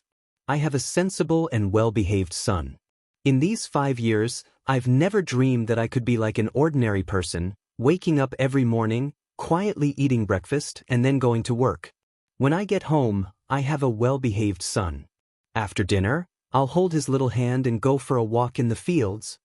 As Chu Ho spoke, he actually laughed softly, although there are many things that aren't satisfactory. Compared to my previous life of being a police officer, it's much more blissful. In the past, I didn't even dare to dream that I would have my own family, my own child. Do you know? I named him Xiao Bao. There's no special meaning behind it. When he was born, his face was wrinkled and thin, but I felt that life was a miracle. When he grew up, he was chubby, white, and tender. I thought of many names, but in the end, I still called him Xiao Bao because he was my baby. Lin Mu silently listened. Chu Ho continued, I really like that kind of life. If I could, I'd rather live as Chu Ho instead of using the name Vermilion Bird. Sir, Chu Ho turned around and glanced at him. He suddenly smiled. This kind of feeling, the current you can't understand. It's getting late. Chu Ho looked at the sky and curled his lips. Send me to the Gu family's main residence. I want to see him as soon as possible. Lin Mu finally gave up. The two of them got in the car and Lin Mu started the car. He took a deep breath and stepped on the accelerator. Gu family's residence. Xiao Bao was coaxed to sleep. For the past few days, Gu Jinglian had arranged for him to rest in his bedroom. After these few days of getting along with each other, Xiao Bao Chu had also eliminated the estrangement between them and made up with him. He was finally willing to show him an innocent smile, no longer like before when he was in front of him, he was arrogant and looked down on him.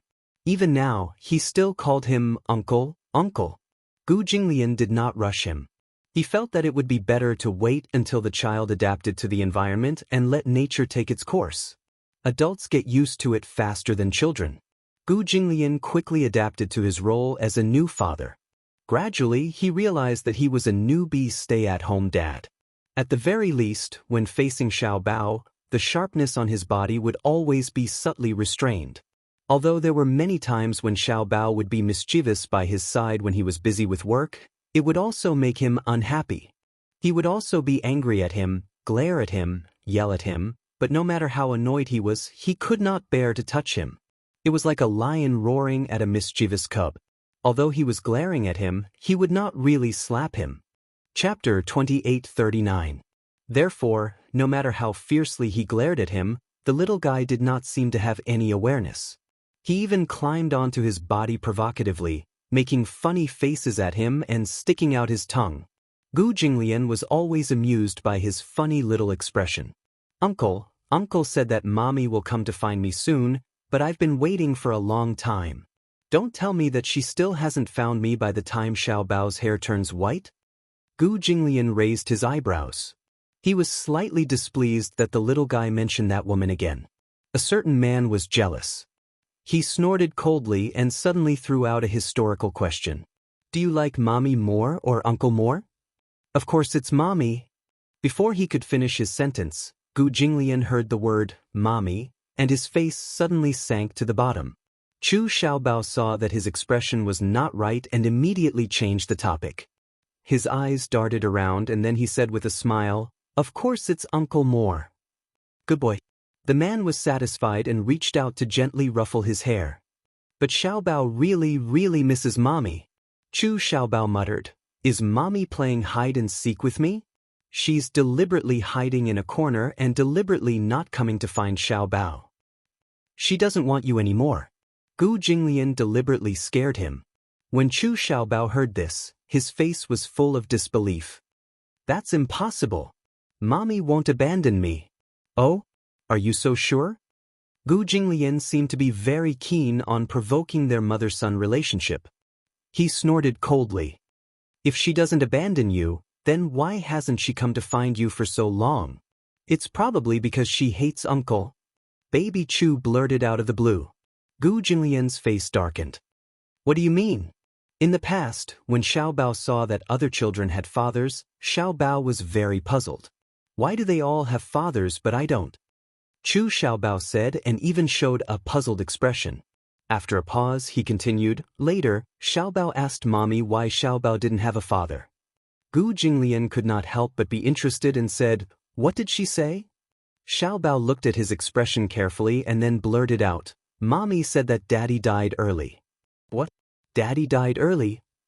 Gu Jinglian seemed to have been struck by lightning and his face was charred black. She said that I died early? Yeah, that's what he said. He said something about the grass on his grave being taller than me. Gu Jinglian's fists. This woman actually dared to use such despicable words to fool the child. He died early. Xiao Bao did not care at all.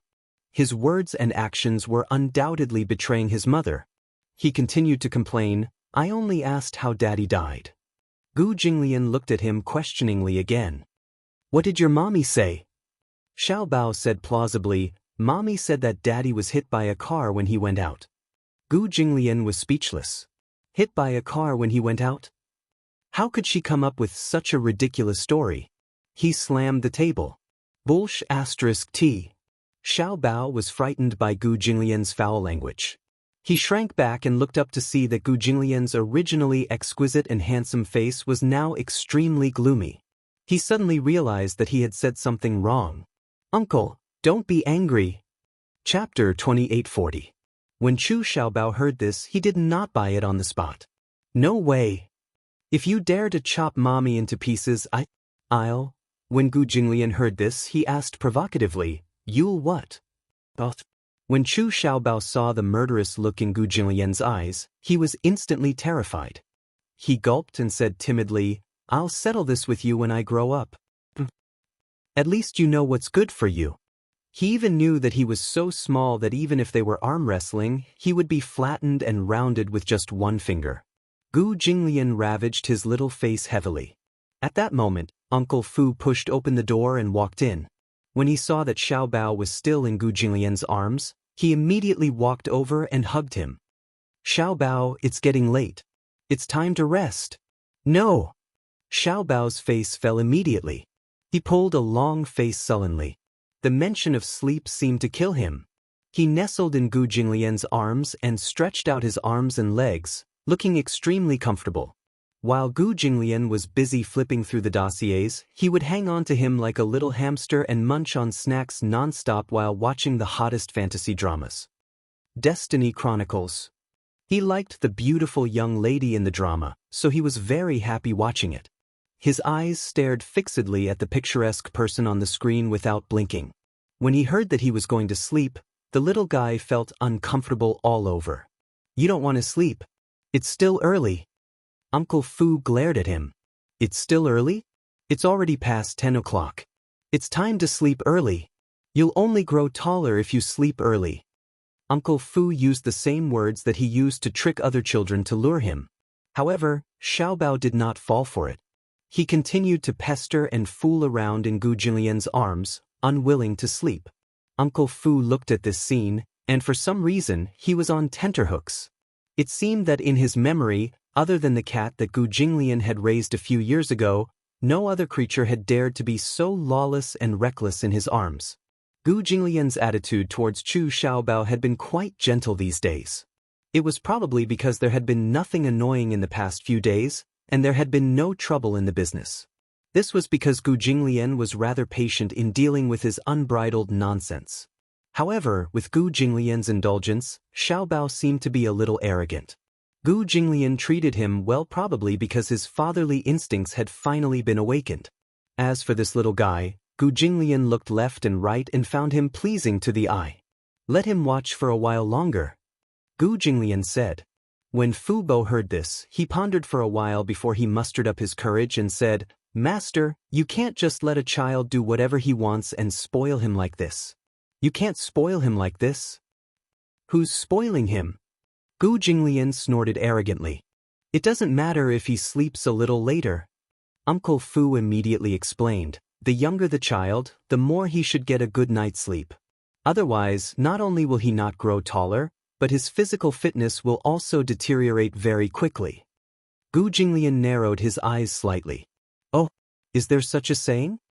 Uncle Fu nodded heavily. Gu Jinglian then said, "Then hurry up and take him to bed." Chapter 2841. "Let me look at it for a while more. I want to see that pretty lady.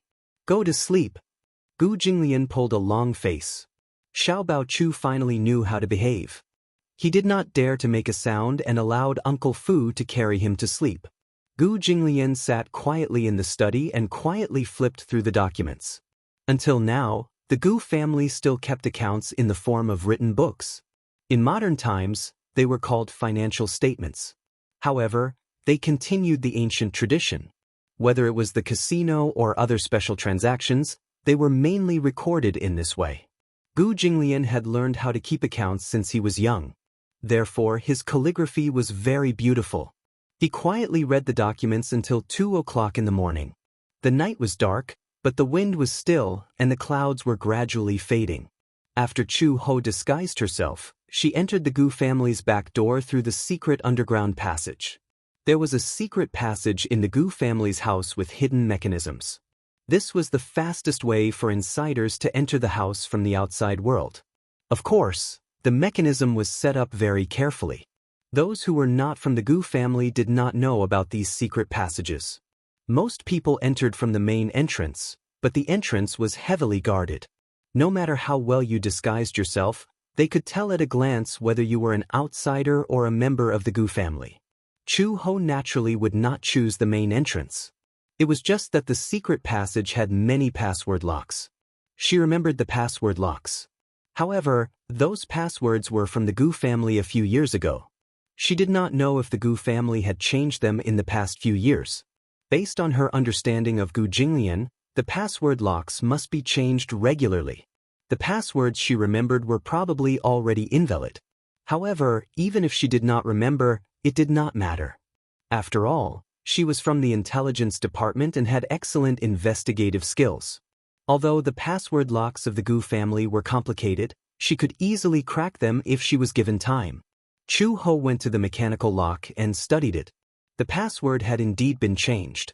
She pondered for a while. This password lock was not very difficult, and she could easily crack it.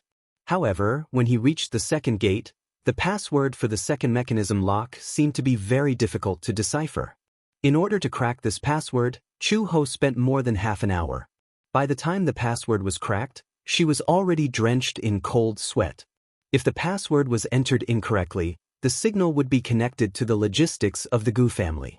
When the time came, the door would open, and she would be greeted by more than 100 elites from the Gu clan. Chu Ho fumbled his way into the Gu family's main residence through a secret passage. After exiting the secret passage, it was the backyard of the Gu family. The backyard was a few courtyards away from Gu Jinglian's house. Chu Ho looked up. What she saw was a rockery, flowing water, and pavilions. These were the best cover. It could be seen that many things in the back garden had been renovated in the past few years. Before this, she remembered that the back garden was filled with large patches of begonia flowers, but now, the begonia flowers no longer existed. Green bamboo, pine trees, pear blossoms, and roses. There was no trace of the begonia flowers in the garden. She used to love the begonia flowers in the garden the most. Every time the spring breeze blew, the flowers would be as pink as peaches, and the bouquets of begonia flowers would bloom proudly. At a glance, they were extremely beautiful and shocking. She did not have any preference for flowers. The only thing she liked was the begonia flowers. Chapter 2842. Who's there? Suddenly, a man's cold voice came from behind her. Chu Ho stopped in her tracks.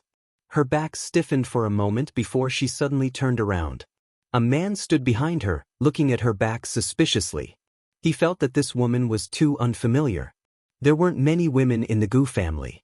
There weren't many women in the business to begin with, and those who could enter the main family could be counted on one hand. Therefore, it was easy for an unfamiliar woman to suddenly barge into the Gu family's main residence to attract attention. Chu Ho glanced at him from the corner of her eyes and said casually, "What's the matter?" "What's your name?" The man asked again, "Why haven't I seen you in the main residence before?" "It's natural that you haven't seen me before. Because I've always been by Old Master's side. It's natural that you don't know me. Is that so?" The man was still suspicious. Recently, Gu Jinglian's attitude towards women had been indifferent. It was probably because he had too many things to worry about in the Gu family in the past few months. He couldn't be distracted at all, nor did he have the heart to be distracted. Could it be someone from the main family? Impossible. As long as it was someone from the main family, even if he wasn't familiar with them, he should have seen them before. But he had never seen this woman before. Chu Ho saw that he was extremely vigilant, so she sighed helplessly and said, "It's fine if you suspect me, but there are some things that I need you to pass to him on my behalf, okay?" "What things?" Chu Ho looked around vigilantly and sighed. "Why don't you come over and take it? This thing is easy to break." The man was completely curious. He didn't know what exactly it was. It wasn't that he didn't suspect that this fellow would play some tricks. However, he thought that this was the main residence of the Gu family, who would have the ability to cause trouble in the Gu family's territory. With such a fearless thought, the man approached her. Chu Ho put her hand into her pocket. Just as the man straightened his neck and looked over to size her up, unexpectedly, Chu Ho suddenly took out a dagger from her pocket. She turned her head abruptly and aimed the sharp end of the dagger at the man's heart, almost stabbing it ruthlessly into his chest. Blood gushed out. The man subconsciously opened his mouth and wanted to scream, but Chu Ho took a step forward and covered his mouth, then viciously dislocated his neck. The man's head tilted to the side, and he immediately fainted. However, with such injuries, he would not wake up for a while. He would not die from excessive blood loss until someone found out that he had done it for her. Chu Ho set a time limit for herself. She would throw this man in a corner. When he was discovered and caused a commotion, if she still hadn't found the person she was looking for, she wouldn't stay any longer and would take advantage of the chaos to leave. Chu Ho fumbled his way into Gu Jinglian's house. As the main courtyard of the main residence, Gu Jinglian's style was evident everywhere. At first glance, the design of the house was very cold. Just like Gu Jinglian, it was gloomy and cold, but also arrogant and unreasonable. Against the moonlight, the lake water was desolate and bleak.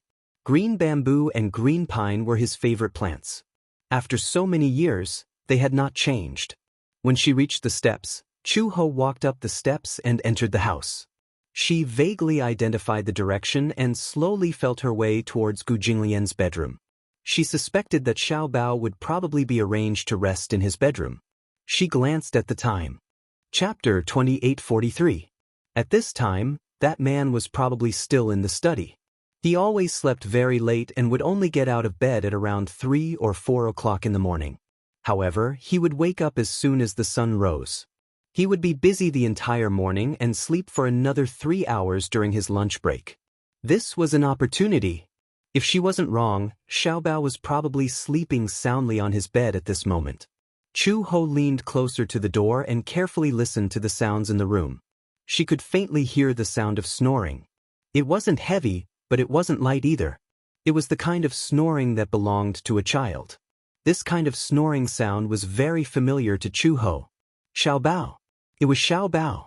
He was in this room. Chu Ho was so emotional that her eyes turned red. She suddenly grabbed the door handle and twisted it gently. The room wasn't locked. She entered the room smoothly and silently locked the door. The room was very big. It was the master bedroom, a Chinese-style courtyard suite. The entire Gu residence was built in the Chinese style. Even the rooms were in the classic Chinese style. Chu Ho looked around. The furnishings in the room were slightly different from what she remembered. Indeed, the changes that 5 years brought to a person were incomparably huge. She passed through the arched door and slowly walked to the master bedroom. On the big bed, Xiao Bao's limbs were spread out. He was sleeping soundly. The weather had been a little cold for the past 2 days, and he had the habit of kicking off his blanket in the middle of the night. Probably because he had caught a slight cold, when he was sleeping soundly, snot bubbles were coming out of his small nostrils. Chu He, who was originally tense from head to toe due to her vigilance, could not help but burst into laughter at this scene. This guy. How could he sleep so peacefully? When she thought of this, she felt a little unbalanced in her heart. In order to find him, she had been obsessed with recovering as soon as possible. Now that she had taken great risks to sneak into the Gu residence, she didn't know that this little guy was sleeping peacefully here.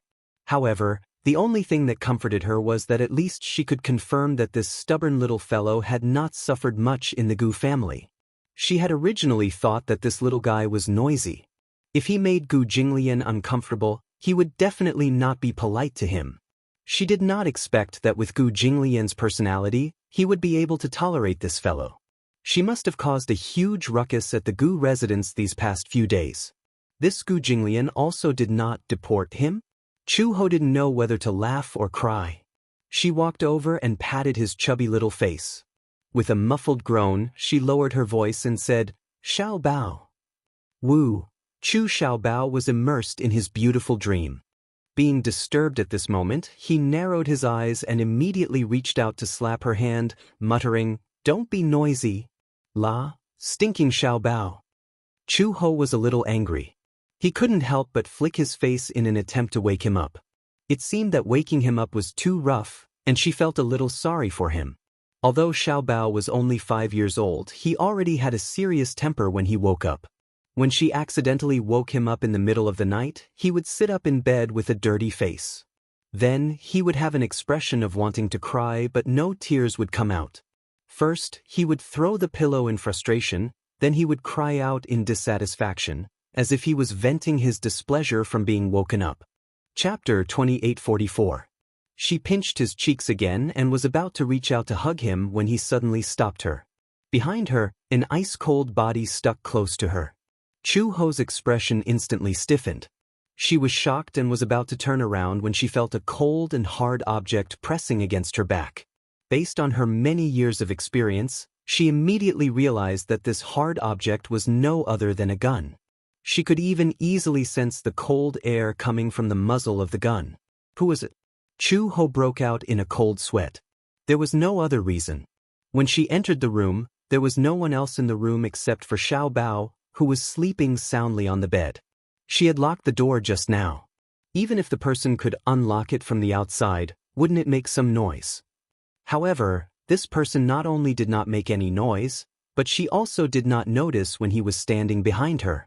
Her vigilance was very high, and her facial features were very sensitive, but when this man stood behind her, she did not notice at all.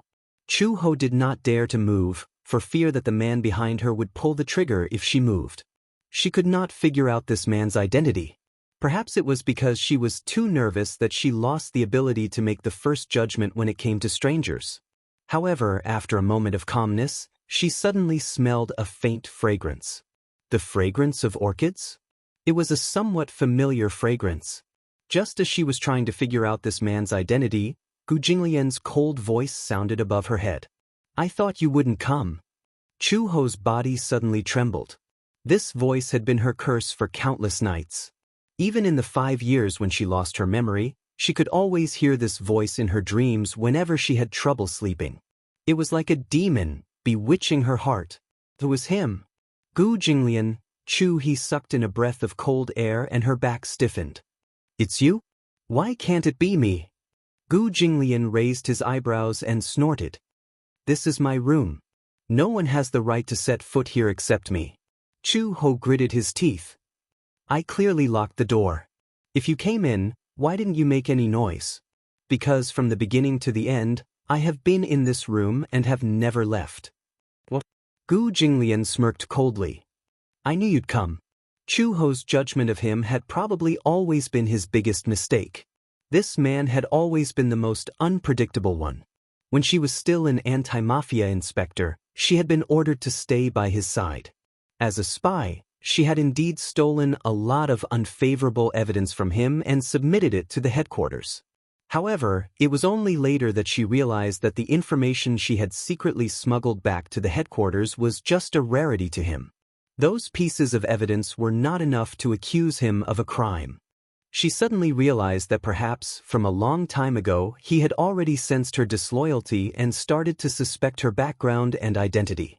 As for the so-called evidence, it was nothing more than playing hard to get. It was to test her and find out more about her background. Chapter 2845. When Chu Ho woke up again, she felt a chill all over her body. She suddenly opened her eyes and looked around, only to find that she was in a cold and damp cellar. Although it was called a cellar, it was more accurate to say that this was the Gu family's underground prison. It was specially used to imprison those traitors who had betrayed the Gu family. There were many torture devices in the prison. When Chu Ho first entered the Gu family, she was lucky enough to see the torture devices of the Gu family. She did not know how cruel the torture methods of the Manchurian period were. She only saw with her own eyes that these ancient torture devices of the Gu family were enough to force even a tight-lipped person to give up here, wailing like ghosts and howling like wolves. Chu Ho subconsciously wanted to stand up, but just as she stood up, her ankle was dragged back by a force. She was caught off guard and almost fell forward to the ground. When she turned around to look, she was shocked to find that her 4 limbs were tightly shackled by chains. Her wrists were suspended high in the air by the chains. Her ankles were also tightly wrapped by the chains. Damn it! Chu Ho bit her lips tightly and stared at the bruises on her hands caused by the chains. The muscles on her face tightened. I said long ago that the Gu family is not a place where you can come and go as you please. Not far away, Gu Jinglian's evil voice sounded again. Chu Ho raised her head and stared in the direction of the voice with a pair of red eyes.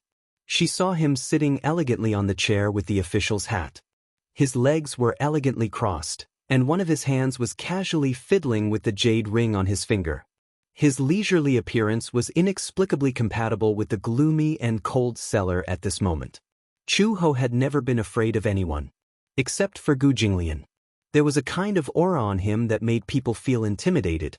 Even if he did not do anything or say anything, just sitting there, his entire body exuded a hair-raising aura. Especially the coldness that flashed by the corners of his almond-shaped eyes, it was really frightening. If Gu Jinglian was to be described as an animal, it must be a cold-blooded creature like a snake. Just his gaze alone would make anyone feel as if there was a cold snake coiled around their shoulders. The pair of snake eyes would expand as it stared at them covetously. The snake's body coiled tighter and tighter, enough to give people the illusion of suffocation. At this moment, Gu Jinglian's eyes fell on her body. Chu Ho's breath gradually rose and fell violently, unable to calm down. "What do you want?" Chu Ho asked through gritted teeth. "How dare you barge into the Gu residence alone?" The corners of Gu Jinglian's lips curled up coldly as he slowly retorted, "I'm the one who should be asking you what you want. My goal is very clear." Chu Ho did not beat around the bush and simply negotiated with him. He said word by word, "I'm here to bring Xiao Bao away." "Xiao Bao is my son." Gu Jinglian calmly revealed the truth. Chu Ho was stunned, then sneered coldly. "This is my son. My blood flows in his body. Similarly, my blood flows in his body too." After Gu Jinglian finished speaking, his brows furrowed slightly, as if he was a little conflicted. "We seem to have a dispute over custody rights? Listen, I can let you go, but I have a condition." Chapter 2846. Gu Jinglian slowly got up, walked to Chu Ho's side, and knelt down on one knee. Chu Ho couldn't help but be attracted by a piece of paper in his hand. She didn't know when, but there was an agreement in his hand. He spread the agreement on the ground and slowly pushed it in front of her. He said meaningfully, "Sign this agreement, and I'll let you go." "What is this?" Chu Ho was bewildered. How could this man be so kind as to let her go? What was this so-called agreement about? She didn't even have to think about it. It probably wasn't a good agreement. Gu Jinglian saw that she was sizing him up. His lips curled up coldly, and he said almost cruelly, "I've already drafted this agreement, but I still need you to sign it for it to be valid." "What exactly is this agreement?" Chu Ho looked him straight in the eye. "If you sign it, the agreement about you giving up Xiao Bao's custody rights will officially take effect." As Gu Jinglian spoke, he gently pushed the Indonesian agreement that his subordinate had presented to her. "It's not enough to just sign it. You also need to put your fingerprint on it." "Gu Jinglian." Chu Ho gritted her teeth and roared, "Don't even think about it. Xiao Bao is my son. Don't even think about taking him away from me." "You're not willing?" Gu Jinglian's voice suddenly turned cold. His gaze was no longer as gentle as before. A few cold rays burst from the corners of his eyes, and there was a hint of threat. "I won't sign this agreement," Chu Ho said resolutely. "He's my flesh and blood. You're giving me this lousy piece of paper and using my freedom to threaten me to give up Xiao Bao's custody rights? Don't you think it's ridiculous? Dream on." Hey, Gu Jinglian was a little annoyed by her yelling. He frowned coldly and sized her up a few times. He lamented, "Red Lotus, compared to 5 years ago, you don't seem to have changed at all." "How haven't I changed?" "Still so stubborn." Gu Jinglian slowly stood up and looked at her condescendingly. He suddenly bent down and grabbed her chin. His slender fingers squeezed her face tightly. "What right do you have to go against me now? If you know what's good for you, then sign this agreement obediently. For the sake of the child, I will let bygones be bygones." "Let bygones be bygones?" Chu Ho sucked in a few breaths of cold air as if he had heard the funniest joke in the world. He wanted to laugh, but there was a lump in his throat. Gu Jinglian, isn't it enough that you've ruined my life? I will never allow you to ruin Xiao Bao's life again. I ruined your life? Gu Jinglian looked at him expressionlessly. Red Lotus, you're the one who ruined your life, not me. If you want me to give up Xiao Bao's custody rights and hand him over to you. Chu Ho's chest heaved up and down for a while. He suddenly said through gritted teeth, I'd rather kill him with my own hands when he was still in my womb than let him fall into your hands. Gu Jinglian's cold eyes shrank violently. Suddenly, the corners of his lips twitched. The curve was neither deep nor shallow, but it was obvious that he was really angry. You have a lot of backbone. He paused and looked around. Then his gaze fell on the torture equipment at the side. He sneered and said, I'd like to see how long your backbone can last. Chapter 2847. After leaving these cold words, Gu Jinglian swaggered off, leaving Chu Ho alone in the cellar. She was chained up in the cold, hopeless, and dark. Gu Jinglian left this order only if she was willing to relent and sign the agreement. Chu Ho soon heard the sound of metal clashing. She turned her head and saw a few tall men coming towards her. These men were all trained by Gu Jinglian. Not to mention that they had inherited Gu Jinglian's ruthlessness, they would definitely not show her any mercy. Pa! A sound was heard. A long whip hit her back hard. He let out a muffled groan. The sudden pain almost made her lose consciousness for a few seconds. The man wielding the whip had quite a bit of strength in his hand. The whip landed heavily on her back, leaving behind a deep bloody mark. Soon, a long tear appeared on the thin material of his clothes. The skin that was stained with blood was soon exposed to the air. The man was not in a hurry to whip her a second time. Instead, he took a basin of water from the side and poured it over her back. Walala! Chu Ho could not help but cry out in pain. Immediately after, she gritted her teeth fiercely, but her whole body started to twitch uncontrollably. What was this? Was this salt water? The brand new wound that was caused by the whip was suddenly soaked in salt water. This kind of pain made her mind blank. Chu Ho gritted her teeth. She gritted her teeth and her gaze fell on the agreement spread out in front of her. It was already wet with salt water. Xiao Bao's innocent smile could not help but appear in front of her eyes. Her heart suddenly tightened. Slap. Another lash landed heavily on her back. Chu Ho groaned in pain. Even the muscles on her face could not help but twitch. This kind of pain, even if she gritted her teeth, was not something that could be easily overcome with a few words. What was even more difficult to describe was the feeling of being a prisoner. Gu Jinglian. This vicious and merciless man. She had never thought that this man would use such a cruel method to try and take Xiao Bao away from her. Impossible. She would never let go. It was even more impossible for him to sign such a humiliating contract. Chu Ho finally couldn't hold it in any longer.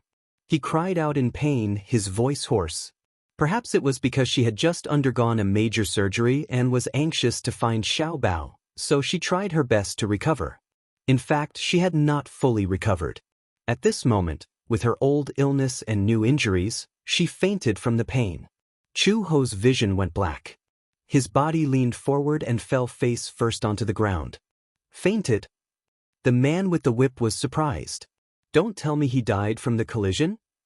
Another person stepped forward and kicked her a few times, but there was no reaction. It had only been 3 lashes, but he had already fainted. When he saw that this woman's mouth was so tough, he wondered how capable she was. However, this was also within reason. Don't underestimate these 3 lashes. A normal person would not be able to survive even 1 lash. However, she had endured 3 lashes. This was already not simple. Moreover, he had used a lot of strength and did not hold back. She would definitely not be able to withstand it. The man directly took a basin of salt water, grabbed her hair, and splashed it on her head. Chapter 2848. Chu Ho opened her eyes, which were bloodshot. So painful, because of the great pain, her eyeballs couldn't move very well. Are you going to sign it or not? The person beside her waved the whip in front of her. It seemed to be a threat, but it also seemed to be a threat. It was as if she said, no, the whip would come at her again in the next second. However, Chu He's lips quivered. She did not nod obediently and beg for mercy like a pug as he wished. Instead, she spat out 2 words coldly, "Don't even think about it." The person sneered and flicked the tail of the whip. It landed on the ground with a puss sound, which echoed continuously. "Woman, you're really stubborn. Boss has instructed that tonight, we'll stop until you sign." "Why? Do you want to die? If you can't even take these 3 lashes, how are you going to deal with the rest?" Chu Ho glanced at him from the corner of her eyes and retorted sarcastically, "You want to kill me or cut me up, don't you think? Either I die or I take the child away. There's no third option. Are you really not afraid of death?" The man was so angry that his face turned ashen. Before his master left, he had specifically instructed that she must sign it. His task was to force this woman to sign the agreement. If he couldn't complete his task, then the next person to be punished would be him. This woman was so stubborn. He was afraid that even if he whipped her again and again, there wouldn't be any changes. He couldn't possibly kill her, right? His master had also instructed him to keep her alive. If he killed her like this, wouldn't his master skin him and pull out his tendons? Thinking of this, the man couldn't keep up his airs. He couldn't predict whether this woman would die after a few more lashes. It had to be said that a person's life was very fragile at times. It was often a matter of a single thought. Hence, the man summoned his underling and asked him to quickly report the situation. The subordinate was also a quick-witted person. Seeing that Chu Ho was on the verge of death and on the verge of collapse, he was afraid that he could not hold on any longer and hurriedly ran into the study. Gu Jinglian was reading a book when his subordinate rushed into the study and said anxiously, "Master, that woman refused to sign and was whipped 3 times. She looks very weak. I'm afraid she can't take it anymore. If this continues, you'll definitely be beaten to death." Gu Jinglian frowned. "She still refuses to sign?" "Yes." The lackey nodded vigorously. "She fainted after being whipped 3 times. We went up to take a look and found that the bandage on her head was removed. It was a surgical scar, and the stitches hadn't been removed yet. From the looks of it, she had just undergone surgery and had yet to recover. These 3 whips had been ruthlessly lashed out. If this continued and she still refused to sign, she would be useless. If this goes on, someone will die." Gu Jinglian clenched his fists in anger. "She's really stubborn. I'm afraid it's because of her maternal instincts." The lackey sighed. After all, asking a mother to give up her child's custody is crueler than any torture.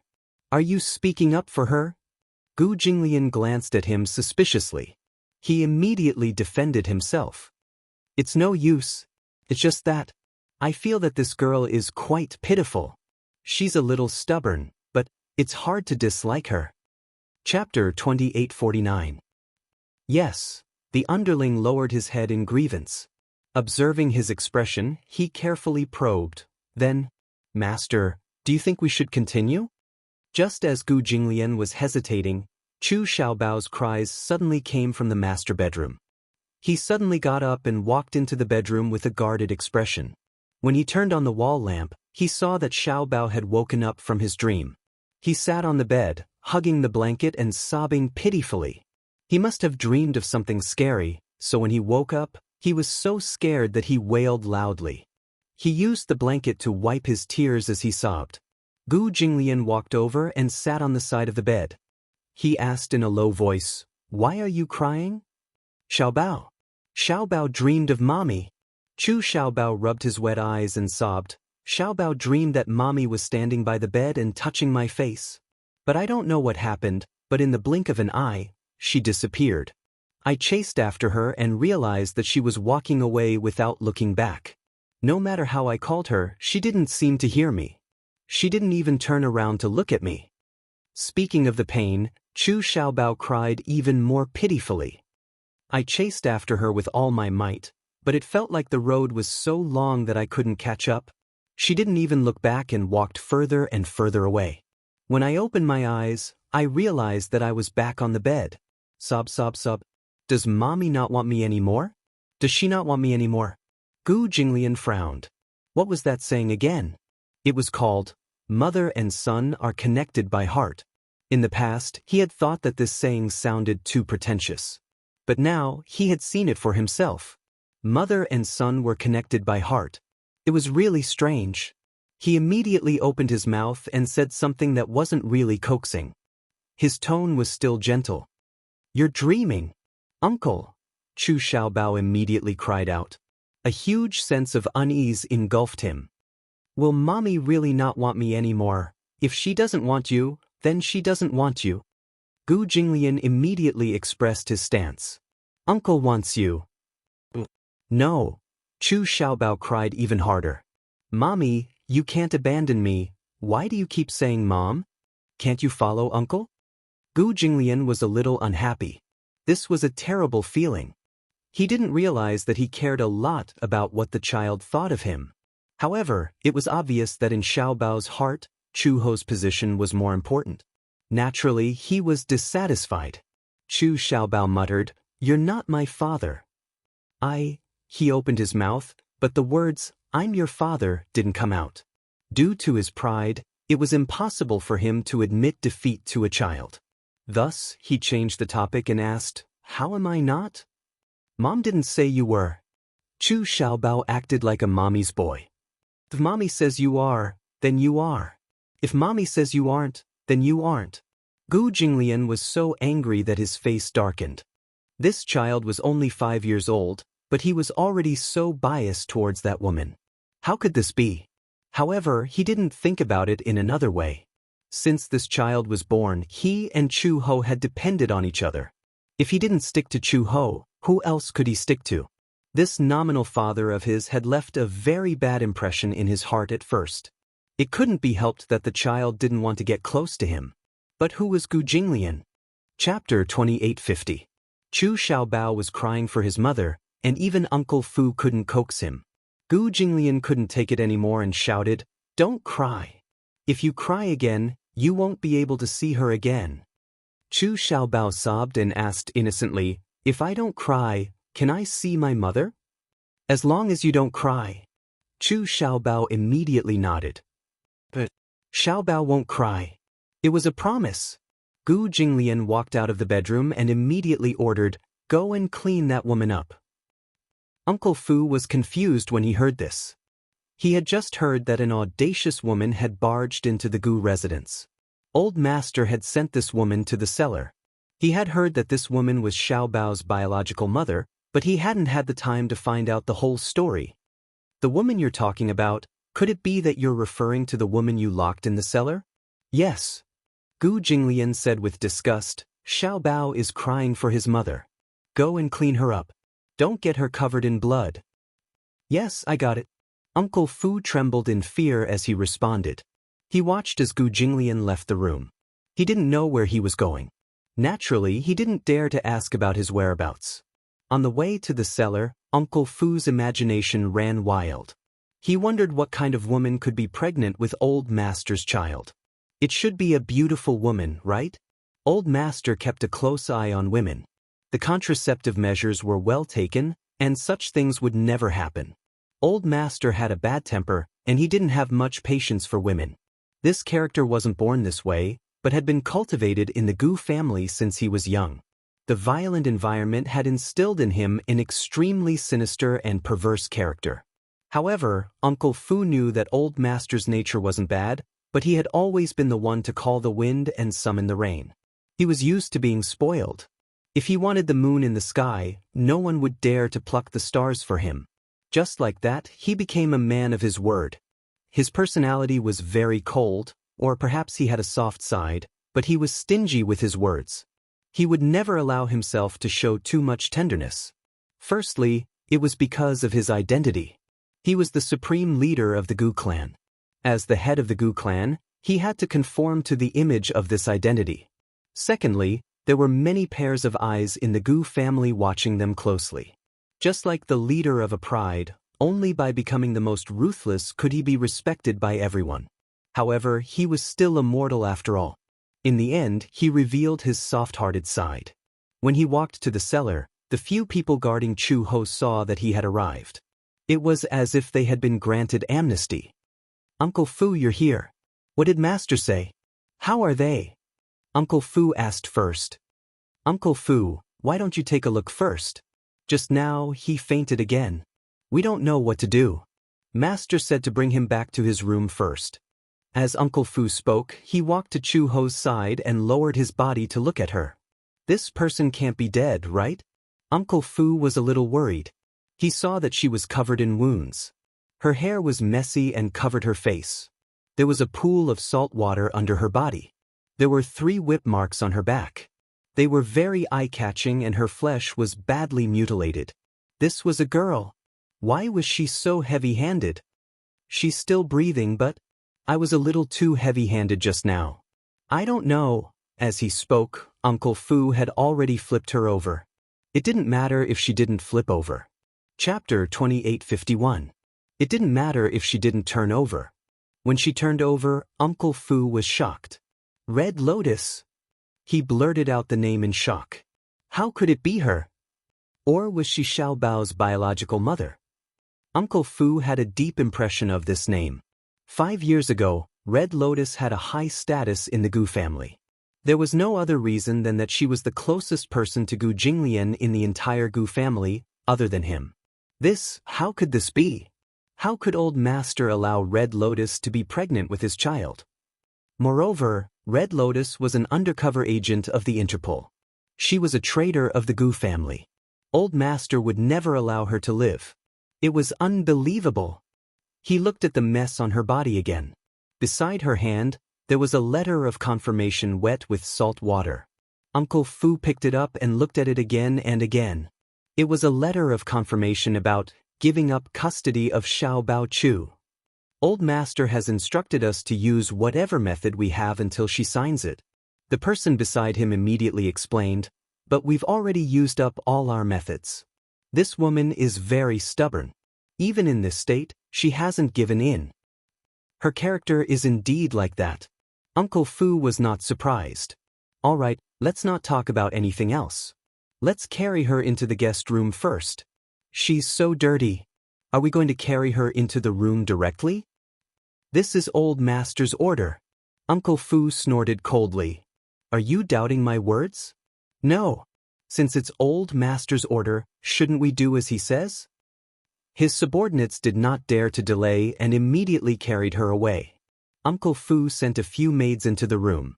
One of them was responsible for removing Chu Ho's clothes, while the other was responsible for cleaning her body and disinfecting the wounds on her body. A doctor came and examined her. He was so shocked that he kept shaking his head. Uncle Fu immediately asked what had happened. However, the doctor said, "This girl just had an operation." What? Look at the gauze on her head. Do you see the scar? I haven't put it away properly. I haven't even removed the thread yet. The doctor paused for a moment and shook his head helplessly. The old injury plus the new injury has greatly damaged his vitality. I'm afraid he won't be able to get out of bed for at least half a month. So serious? Uncle Fu was shocked. The doctor nodded his head heavily. This lady had surgery on her head. Even though it was a minimally invasive surgery, it still damages her vitality. Looking at this scar, it probably hasn't been long since the surgery. With these new injuries, if she doesn't rest well for a while, her body will definitely collapse in the future. I got it. Uncle Fu nodded. Then prescribed some medicine for her to recuperate her body. All right. The doctor prescribed some medicine and handed it to Uncle Fu. Uncle Fu immediately sent someone to get the medicine. The Gu family had a pharmacy and a private medical school. They mainly focused on traditional Chinese medicine.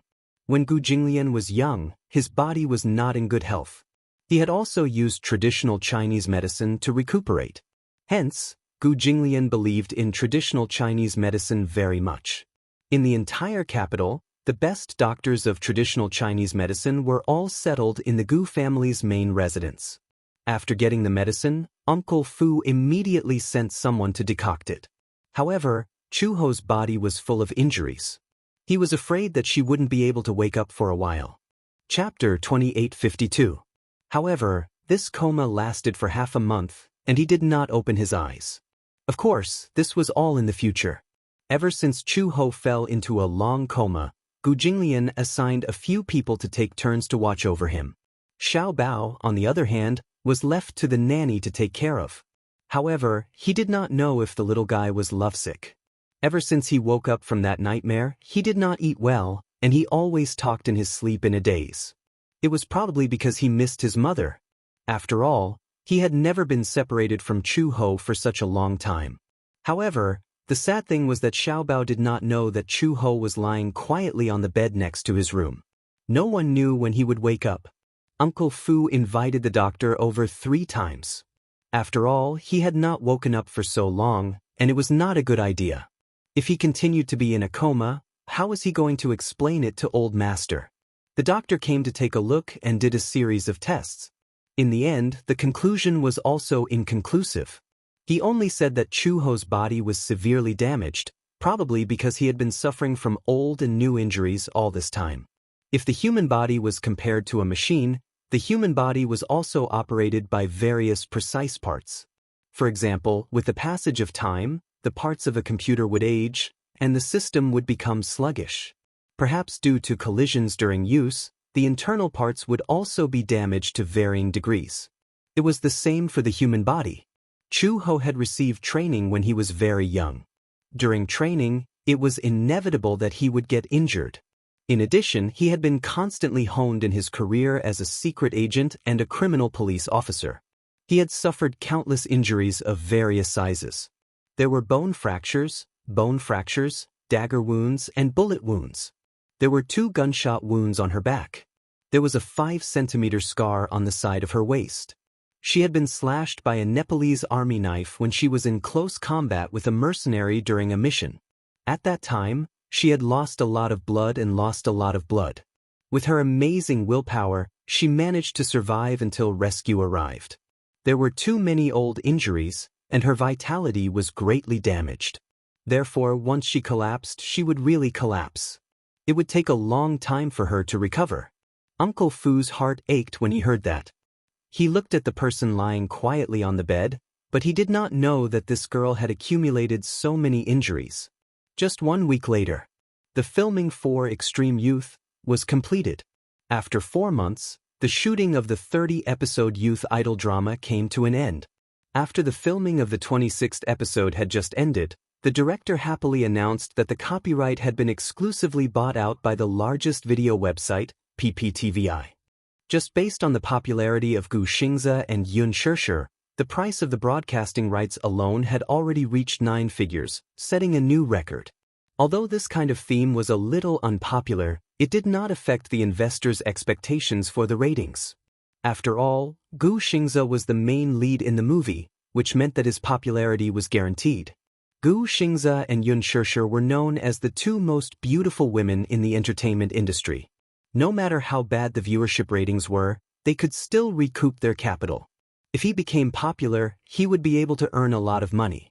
Because of PPTVI's exclusive buyout, many television stations were unable to fight for the simulcast rights, which was a pity. Chapter 2853. After the filming ended, the crew held a grand celebration party. In order to promote the show, the entire crew created a popular variety show. The show was called Ace Intelligence Bureau. It was an entertainment show where rising stars competed with variety shows. Once it was released, the ratings were very high. Surprisingly, Gu Xingzhe also participated in the recording of the show. Gu Xingzhe rarely accepted variety shows. Because of his celebrity status, he definitely wouldn't end a variety show that had a poor reputation and childish style. There were many high-quality variety shows, but because of the conflicting schedules, he really did not have the energy to deal with these noisy variety shows.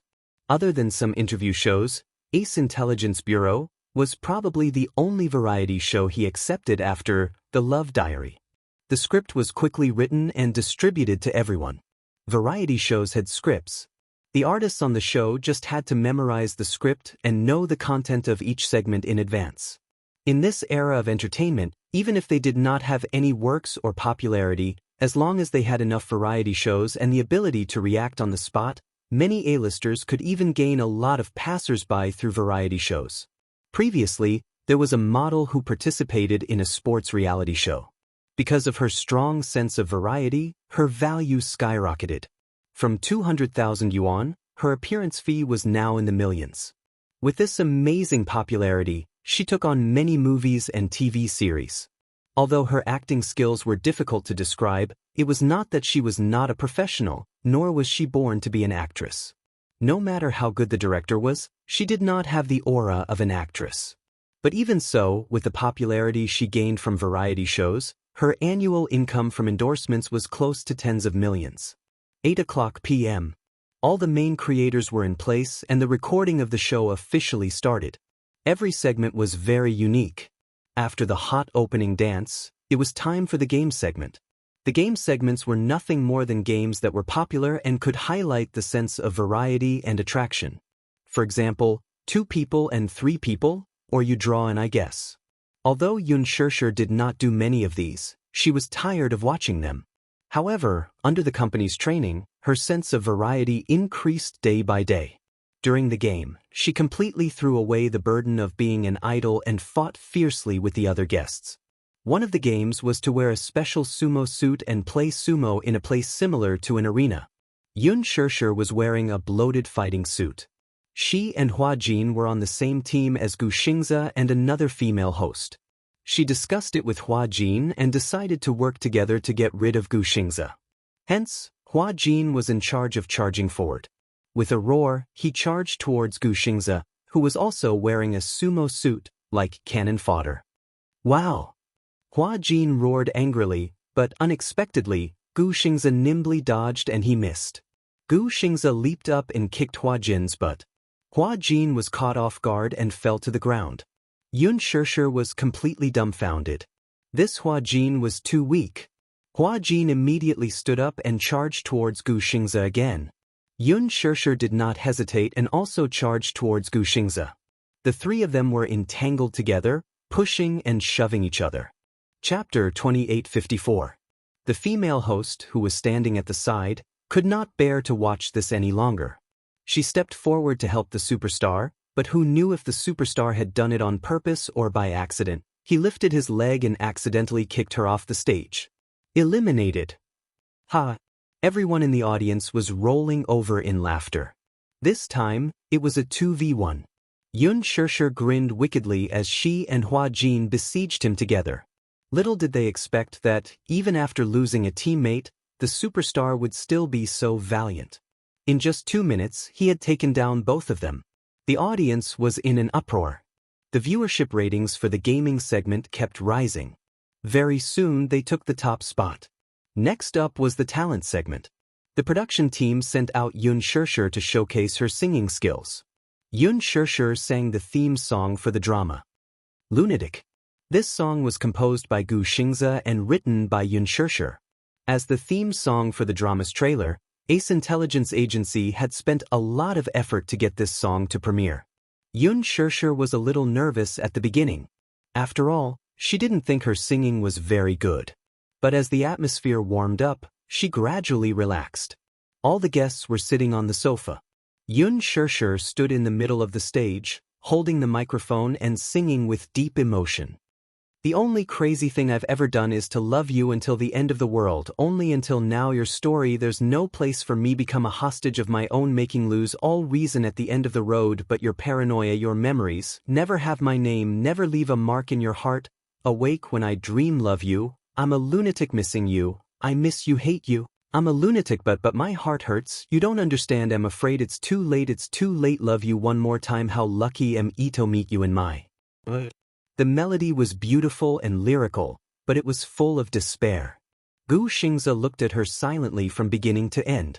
Even when the song ended, he was still in a daze for a long time. He seemed to be deep in thought, but no one knew what he was thinking. Next, it was an interview. The main cast and crew sat on the sofa as the host kept asking questions about the filming. Halfway through the conversation, the host suddenly turned to Xingzhe and asked curiously, Xingzhe, you haven't been acting in TV dramas these years. Extreme Youth is probably your first comeback project after 2 years of absence from the TV industry, right? Xingzhe nodded lightly. The host continued asking, why did you take on this drama? Another host chimed in, I heard that Gu Xingze is also a car racer and his driving skills are outstanding. He casually said, actually, this is probably my last TV series. Oh. The host's eyes widened in surprise. The others zzz. Are you planning to focus on your film career after this movie? Gu Xingze denied, no. Then, why did you say that? Gu Xingze looked up slightly and faced the camera. His lips curled into a faint smile. Because I'm planning to officially retire from the entertainment industry. The air suddenly became quiet. Yun Xianxia looked at him suddenly. There was an uproar. The audience below the stage exclaimed in surprise. Of course, the fans didn't believe it. Quiet. Chairman Gu is being naughty again. Chapter 2855. Naturally, the host did not believe him and asked suspiciously, Xingze, are you kidding me? You can't do this. You have to know that there are many of your loyal fans sitting below the stage. If you quit the entertainment industry, your fans will be scared to tears. It's true. Gu Xingze said calmly, in the 10 years since my debut, I have indeed won a lot of glory, but I think it's time to put an end to my 10 years. The entertainment industry is shameless and is always injecting new blood. There are many outstanding newcomers with good acting skills, but they don't have the opportunity to appear in front of the camera. I think I should give up this opportunity and give the younger generation more opportunities to perform. No. The fans below the stage screamed uncontrollably. The scene was out of control. Many fans held up billboards and shouted Gu Xingze's name in support. The director also revealed his face from behind the camera and looked at the stage with some confusion. He was very surprised and hesitated for a moment. Now that the scene was out of control, he wondered if he should rush in with the advertisement and cut this part out. Although it was a live broadcast, there was a 10-minute time difference between what was shown on TV and what was shown on TV. This was to prevent any accidents from happening and to edit it in time. However, even the director was stunned. This sudden announcement was not part of the script. Everyone was flustered and did not know how to react. Fortunately, the host reacted quickly and immediately returned to his senses and continued the interview. Why did you decide to quit the entertainment industry? Actually, all your fans have seen the glory you have achieved since your debut. Now that you are so popular, isn't it irrational to choose to quit the entertainment industry? In the beginning, entering the entertainment industry was just a change in life for me. I did not treat it as my entire life. However, with the rise of popularity, this job gradually became a responsibility. Gu Xingze paused and smiled slightly. He continued, however, being in a high workload state all the time makes one feel tired. I don't get a good rest every day, so my fans want to see more of me in front of the camera. My works, my new songs, and even my advertisements. A lot of work far exceeds my workload.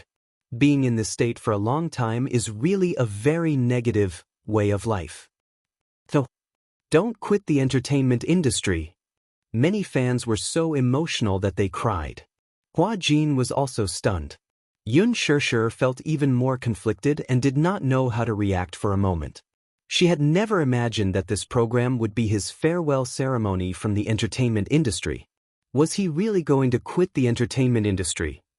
Gu Xingze glanced at the audience and suddenly stood up.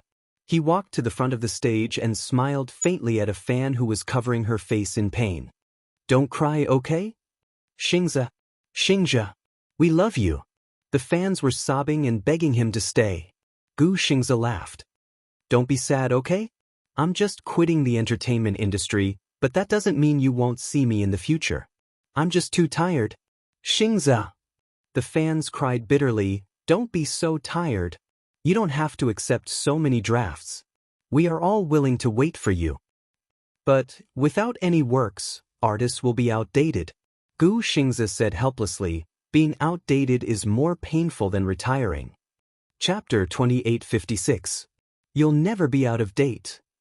You'll always be our star. You'll always be our favorite idol. Xingze, don't make such a joke. We'll go crazy. Xingze, if you leave the industry, my heart will die. The scene became extremely sad. Even Gu Xingze, who never accepted emotional content, was teared up by the fans' passionate pleas and sorrowful tears. He turned around and slowly returned to his seat. When he turned around again, his handsome face was reflected in front of the camera. His eyes were so red that it made one's heart ache. I made this decision after much consideration.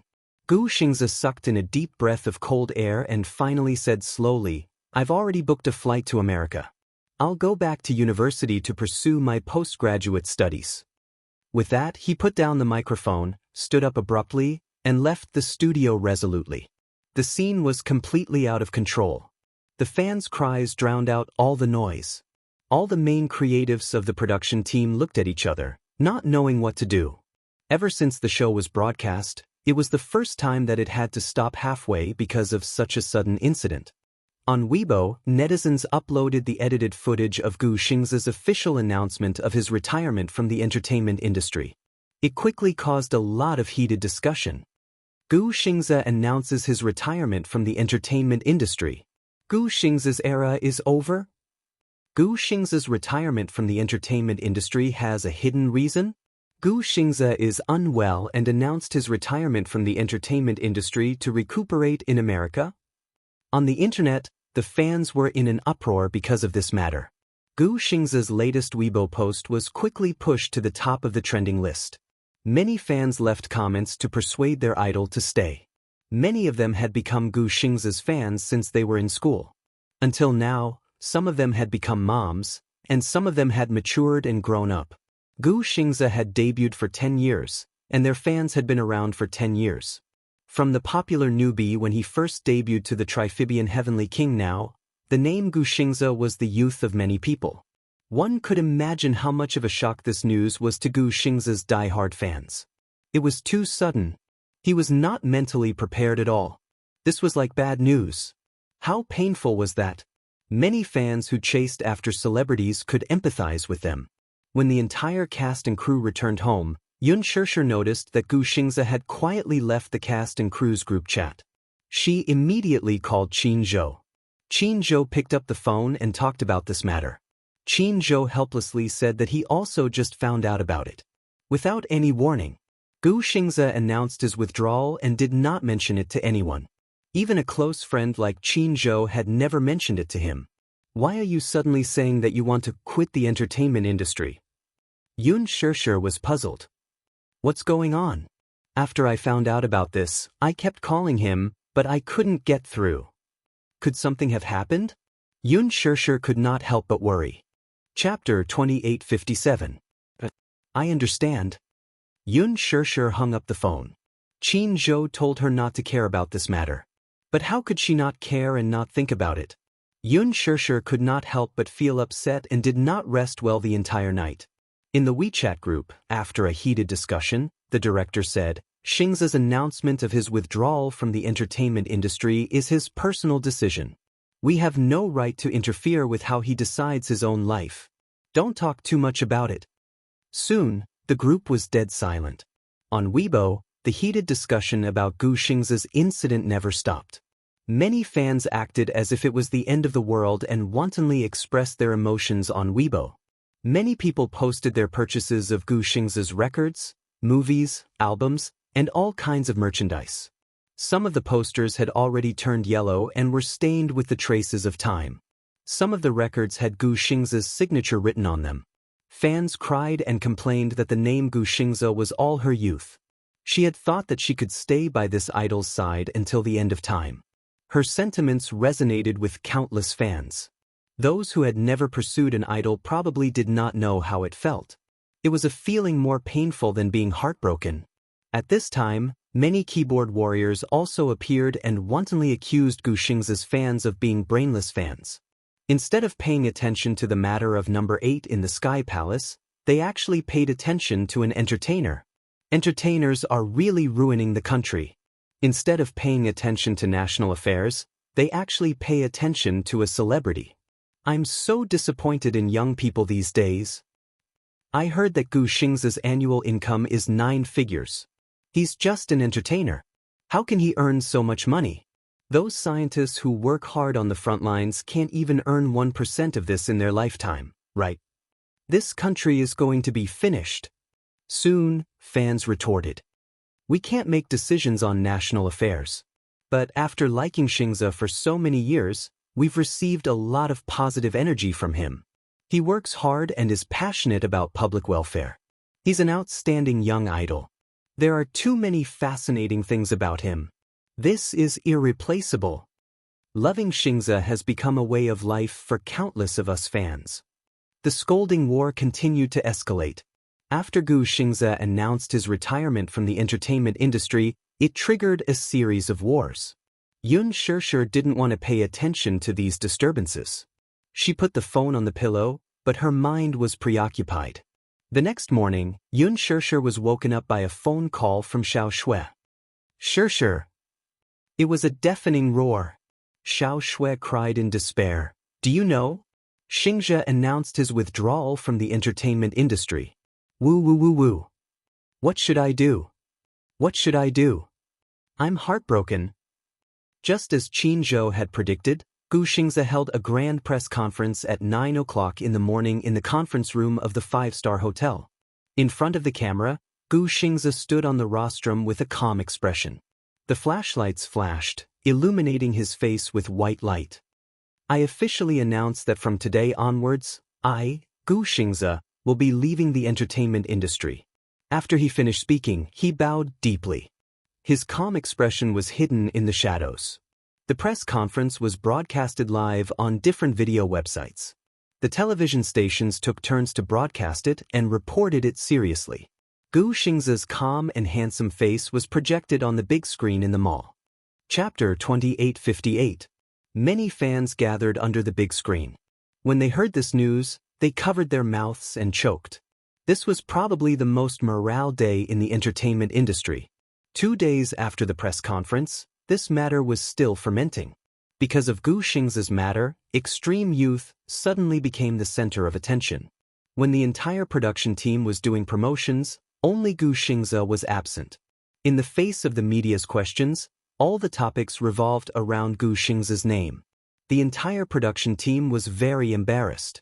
All the media was targeting a lead actor who was no longer participating in any promotions. This was the most frustrating thing. There were some questions that they also wanted to answer, but what exactly were the answers? Why did Gu Xianxia quit the entertainment industry? Even they did not have an answer. The director kept repeating, "Please don't ask questions that have nothing to do with the production." I'm sorry, I don't know. However, the media seemed to want to get to the bottom of it. Backstage, the director almost flew into a rage. Gu Xianxia, why are they all asking questions about him? It's not like we can interfere with a decision like quitting the entertainment industry. We have no way of knowing the reason for quitting. These media outlets really have no standards at all. When Xianxia heard this, her heart sank. Gu Xianxia's fans are too much. Isn't it just quitting the entertainment industry? It's like they're crying at a funeral. Look at those brainless fans at the venue. It's as if I'm the one who forced Gu Xianxia to quit. It's so annoying. When Hua Jin heard the director's words, he felt a little uncomfortable. Crying at a funeral? Director, do you have to say such harsh words? Am I not telling the truth? The director was really angry. Why are you sticking up for him? I think it's unreasonable and too much for you to say that about Senior Xianxia's fans. Hua Jin said, perhaps Xianxia has long had the idea of quitting the entertainment industry because of his health. When we were filming the show that day, I could tell that he didn't look too good. However, even if he wanted to quit the industry, it would have been after filming all the scenes and when the production team was wrapping up. His withdrawal from the industry had indirectly helped the production team gain popularity. But even if he has decided to quit the entertainment industry, you shouldn't say that about his fans out of basic respect. Who do you think you are? The director cursed. Hua Jin, are you trying to challenge me? Who do you think you are? You're just a gigolo who was raised as a mistress and relied on the unspoken rules to get to where you are. I say, those brainless fans, why are you blindly interfering? Get lost. You! Hua Jin was furious and glared at him. He had dug up all the old grudges and even used such malicious words against him. He was so excited that he wanted to rush forward. Yun Shirshir immediately stopped him. Hua Jin, don't be rash. Under her persuasion, Hua Jin finally managed to hold himself back. However, she turned around and suddenly walked over to the director. She stopped in front of him. Shirshir, what are you doing? Before he could finish his sentence, Yun Shirshir raised her hand and slapped him across the face. Everyone couldn't help but be dumbfounded. There were many big shots who dared to challenge the director. However, Yun Shirshir was the first person to slap the director in front of everyone. She was crazy. What are you doing? The director covered his face and flew into a rage out of humiliation. Chapter 2859. If you don't respect others, don't expect others to respect you. Then, Yun Shirshir said calmly, Director, I think Hua Jin is right. You don't have to take out your anger on Xingza's fans for the media's mistakes, and you don't have to use those despicable words to insult Hua Jin. The director gritted his teeth and glared at her. But he only dared to glare at her. Who was Yun Shirshir? Mu Yaja's wife. Just the name Mu Yaja alone was something he could not afford to offend even if there were 10 of him. Therefore, he could only swallow his anger after being slapped by her. Yun Shirshir returned to Hua Jin's side and held his hand. Let's go. Because of her slap, Hua Jin's pent-up anger dissipated a lot. After leaving the television station building, Hua Jin said a little gloomily, Actually, I feel quite disappointed when Gu Xingze left the entertainment industry. Disappointed? Yes, he has always been my goal. I have always regarded him as my beacon. I hope that one day, I can replace him and become a popular idol. However, I feel quite disappointed when he leaves the entertainment industry. Yun Shirshir's lips twitched. You can't surpass him. Everyone can't be replaced. Moreover, he is the idol of the Triphibian Heavenly King. Just by singing, he can crush you to death. You can't sing well, so how can you compare to him? He has won an international music award. What about you? You have to rely on post-production tuning to sing the theme song. Hua Jin pouted. Stop talking. His heart ached. The video of Gu Xingze's press conference was broadcasted through various channels and presented to the public. He was the symbol of an era. His 10 years had been incomparably glorious. Fans had fantasized about accompanying him through his second decade and third decade. However, they suddenly received the news of his departure. All the fans were devastated by this shocking news. Their overly fanatical behavior caused the other netizens to be dissatisfied. They began to denounce these die-hard fans on a large scale. The internet was in a mess. Yun Shirshir didn't know how she felt about this matter. However, the feeling of loss stayed with him for a few days. After bidding farewell to Hua Jin, she slowly walked along the street aimlessly. However, little did she know that a black car was slowly following behind her. She was so immersed in her own thoughts that she didn't realize that there was a car following closely behind her. His phone suddenly rang. Yun Shirshir picked up her phone and saw Gu Xingze's name on the screen. Xingzia? What's wrong with him? Disregarding her doubts, she quickly picked up the call and placed the phone to her ear. Gu Xingze's calm and gentle voice could be heard from the other end. Shirshir, it's me. Yun Shirshir was stunned. She stopped in her tracks and froze on the spot. It had been a long time since he had called her by her name. Perhaps it was because calling her Shirshir was too intimate and ambiguous. Hence, he had always called her by her full name. Now, this sudden gentle call had really caught her off guard. Xingzia, are you on the street? Gu Xingzia heard some noises and car horns on the other end of the line and guessed that she was on the streets. Yeah. Yun Shirshir said, I saw the live broadcast of your press conference. Chapter 2860. I saw the live broadcast of your press conference. You really have the heart to do that? Yun Shirshir looked around. Coincidentally, there was a big screen in the shopping mall not far from her. On the screen, Gu Xingze's announcement of his retirement from the entertainment industry was still being played. Below the screen, there was a circle of fans. Even though there was a distance between them, Yun Shirshir knew that the eyes of these fans must be filled with tears. Your fans really can't bear for you to quit. Yun Shirshir sighed. You might be a little too heartless. Why did you quit the entertainment industry? There's no reason. I'm just tired of living in front of the camera. Regarding this topic, Gu Xingzi did not delve too much into it. He changed the topic. Sure, can we meet? As if he was afraid that she would reject him, he smiled and said, this is probably the last time we'll see each other. What do you mean? He said, my flight is at 1 in the morning. After tonight, I will return to America and never come back. Although she was mentally prepared, when she heard Gu Xingzi say that he would never come back, she felt a little suffocated. Sure. Gu Xingzi took a deep breath. I want to see you. Even if we don't say anything, I want to see you for the last time. Yun Shirshir also took a deep breath. She looked up at the starry sky and asked, where are you? I'm at the office. I just signed a bunch of agreements. Gu Xingzi said again, where are you? Tell me, I'll go and find you. I'm in the city center now. But there are too many people here. It's not convenient for you, right? With Gu Xingzi's national recognition, even if he was fully armed, he would be recognized in a matter of minutes if he walked on the streets. Yun Shirshir tried to get his opinion. Do you know the park at Huxin Island? Yes. Are you driving? Yes, I'll drive. I'll wait for you at the car park at Huxin Island. Okay. After hanging up the phone, Yun Shirshir immediately walked to the side of the street and flagged down a car. A taxi stopped beside her and she immediately got in.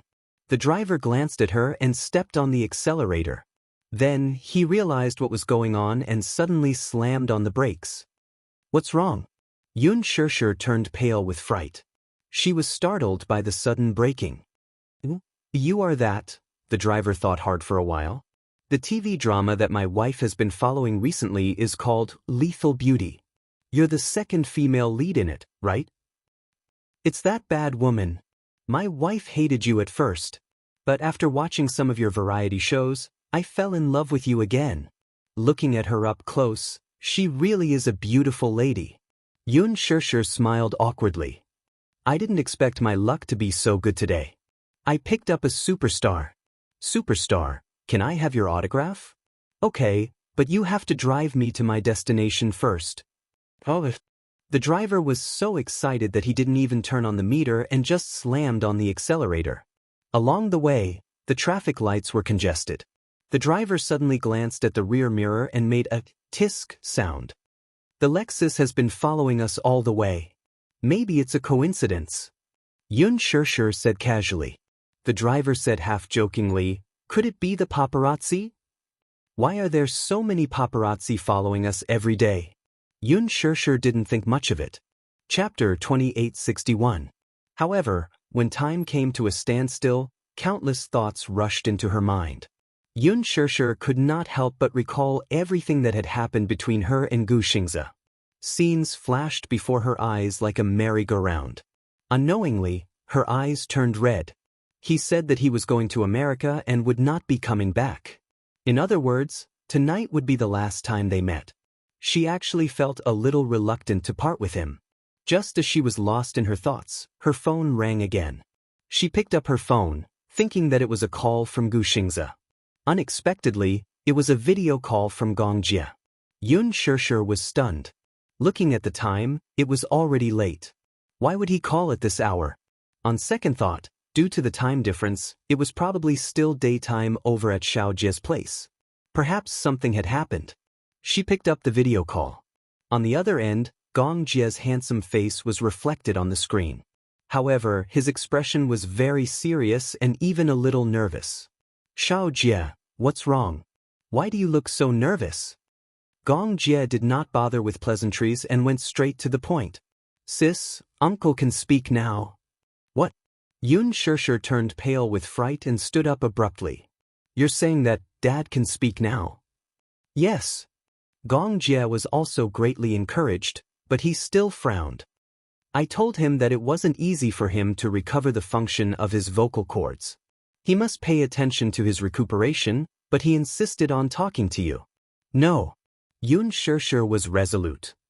He can't speak immediately after recovering the function of his vocal cords.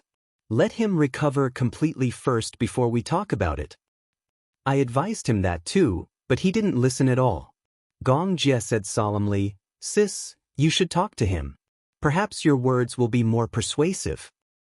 All right, let me see him. Yun Shishir also missed him.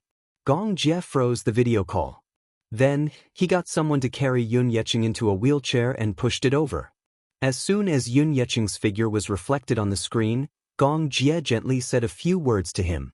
Yun Yecheng immediately understood and looked at the phone.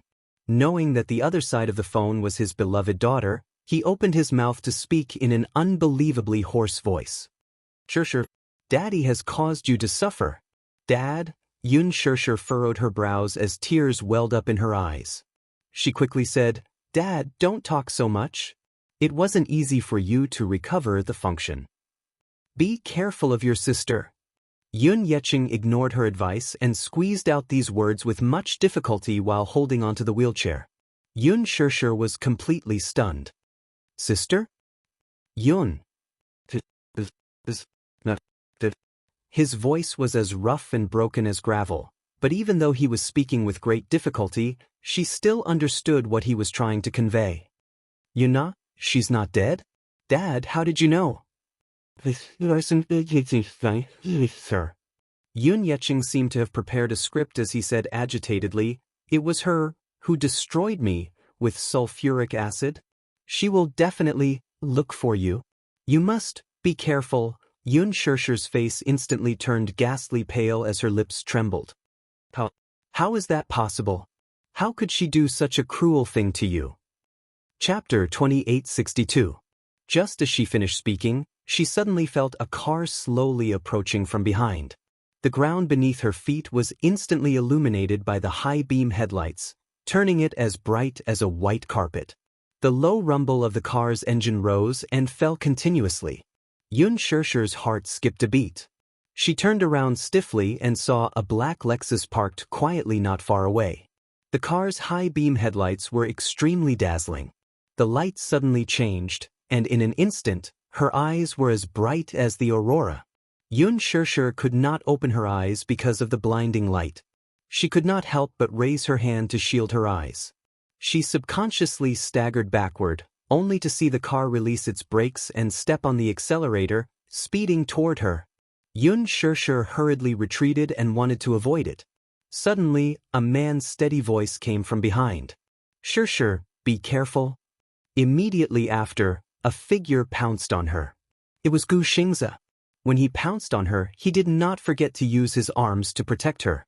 Hence, even when the two of them fell to the ground, she fell into his arms and did not collide directly with the ground because of his protection. Her phone, however, did not escape being crushed by the car's wheels and was directly crushed. The car brushed past the two of them and stopped very quickly. Immediately after, a woman got out of the car. Yun Shishir turned around abruptly and saw that the woman was wearing a simple outfit that was as black as ink. However, under her short hair, her face was extremely ugly and covered with hideous scars. Even so, Yun Shishir could still recognize her at a glance. Based on her facial features, this woman was Yun Na. It turned out that she was in the Lexus that had been following her all this while. Yun Shishir shuddered at the thought of this. She then thought of Yun Yecheng's words earlier. Yun Na is not dead. She destroyed me with sulfuric acid. Yun Shishir reacted to everything at once. She raised her head abruptly and glared fiercely at her, crying with every word. Yun Na, it's you. You're the one who harmed Dad. Shut up. Yun Na said coldly, He's not my dad. I'm not Yun Na too. You, Yun Shishir, tonight is the day you die. Yun Na didn't make any long-winded speech. Her goal was very simple. Kill her and Yun Shishir. Then, more than half of her hatred would be satisfied. She originally wanted to find that child to avenge her humiliation. After all, that child called Yu was the real culprit who had harmed her. But on second thought, compared to killing a person, making that person lose the person they loved the most was the cruelest punishment. If Yu lost his mother, wouldn't that be hell on earth? With this thought in mind, Yun Na decided to get rid of Yun Shishir. As for Gu Xingzi, since he had interfered, then he would be dealt with as well. Yun Na suddenly took out a gun and loaded it skillfully. She raised her hand and aimed the black muzzle at her. There was no need to be sloppy when it came to killing people, and there was no need for so much nonsense. She would not give Xianxia any chance to escape. She would not give this man a chance to breathe either. Fast, accurate, and ruthless. Kill them all. Yunna sneered. The cold muzzle was aimed at her glabella. The moment she pulled the trigger, Gu Xingzi reacted faster than her. He pushed Xianxia away abruptly and rolled on the ground himself. The bullets hit the ground, sending sparks flying and smoke curling up. Chapter 2863. Yunna wanted to aim at him again, but Gu Xingzi suddenly bounced up from the ground and rushed toward her without hesitation. With a beautiful roundhouse kick, he sent the pistol in her hand flying far away. Ah! Yunna groaned in pain. She immediately hugged her wrist, her face contorted in pain. It hurts. Gu Xingzi's roundhouse kick had broken her wrist. She gripped her wrist tightly. When she looked up again, her eyes were already bloodshot. Every single one of you is protecting her. Are you all her dogs? Is there a need to be so loyal? Even if you have to die for her, are you not afraid? Xianxia gritted her teeth. From the corner of her eye, she saw another person getting out of the car. She immediately turned her head and saw a man in black suddenly crouching down and walking quickly toward Gu Xingzi. Yunna wasn't the only one here. Yunna wasn't the only one in the car. There were others. Oh no.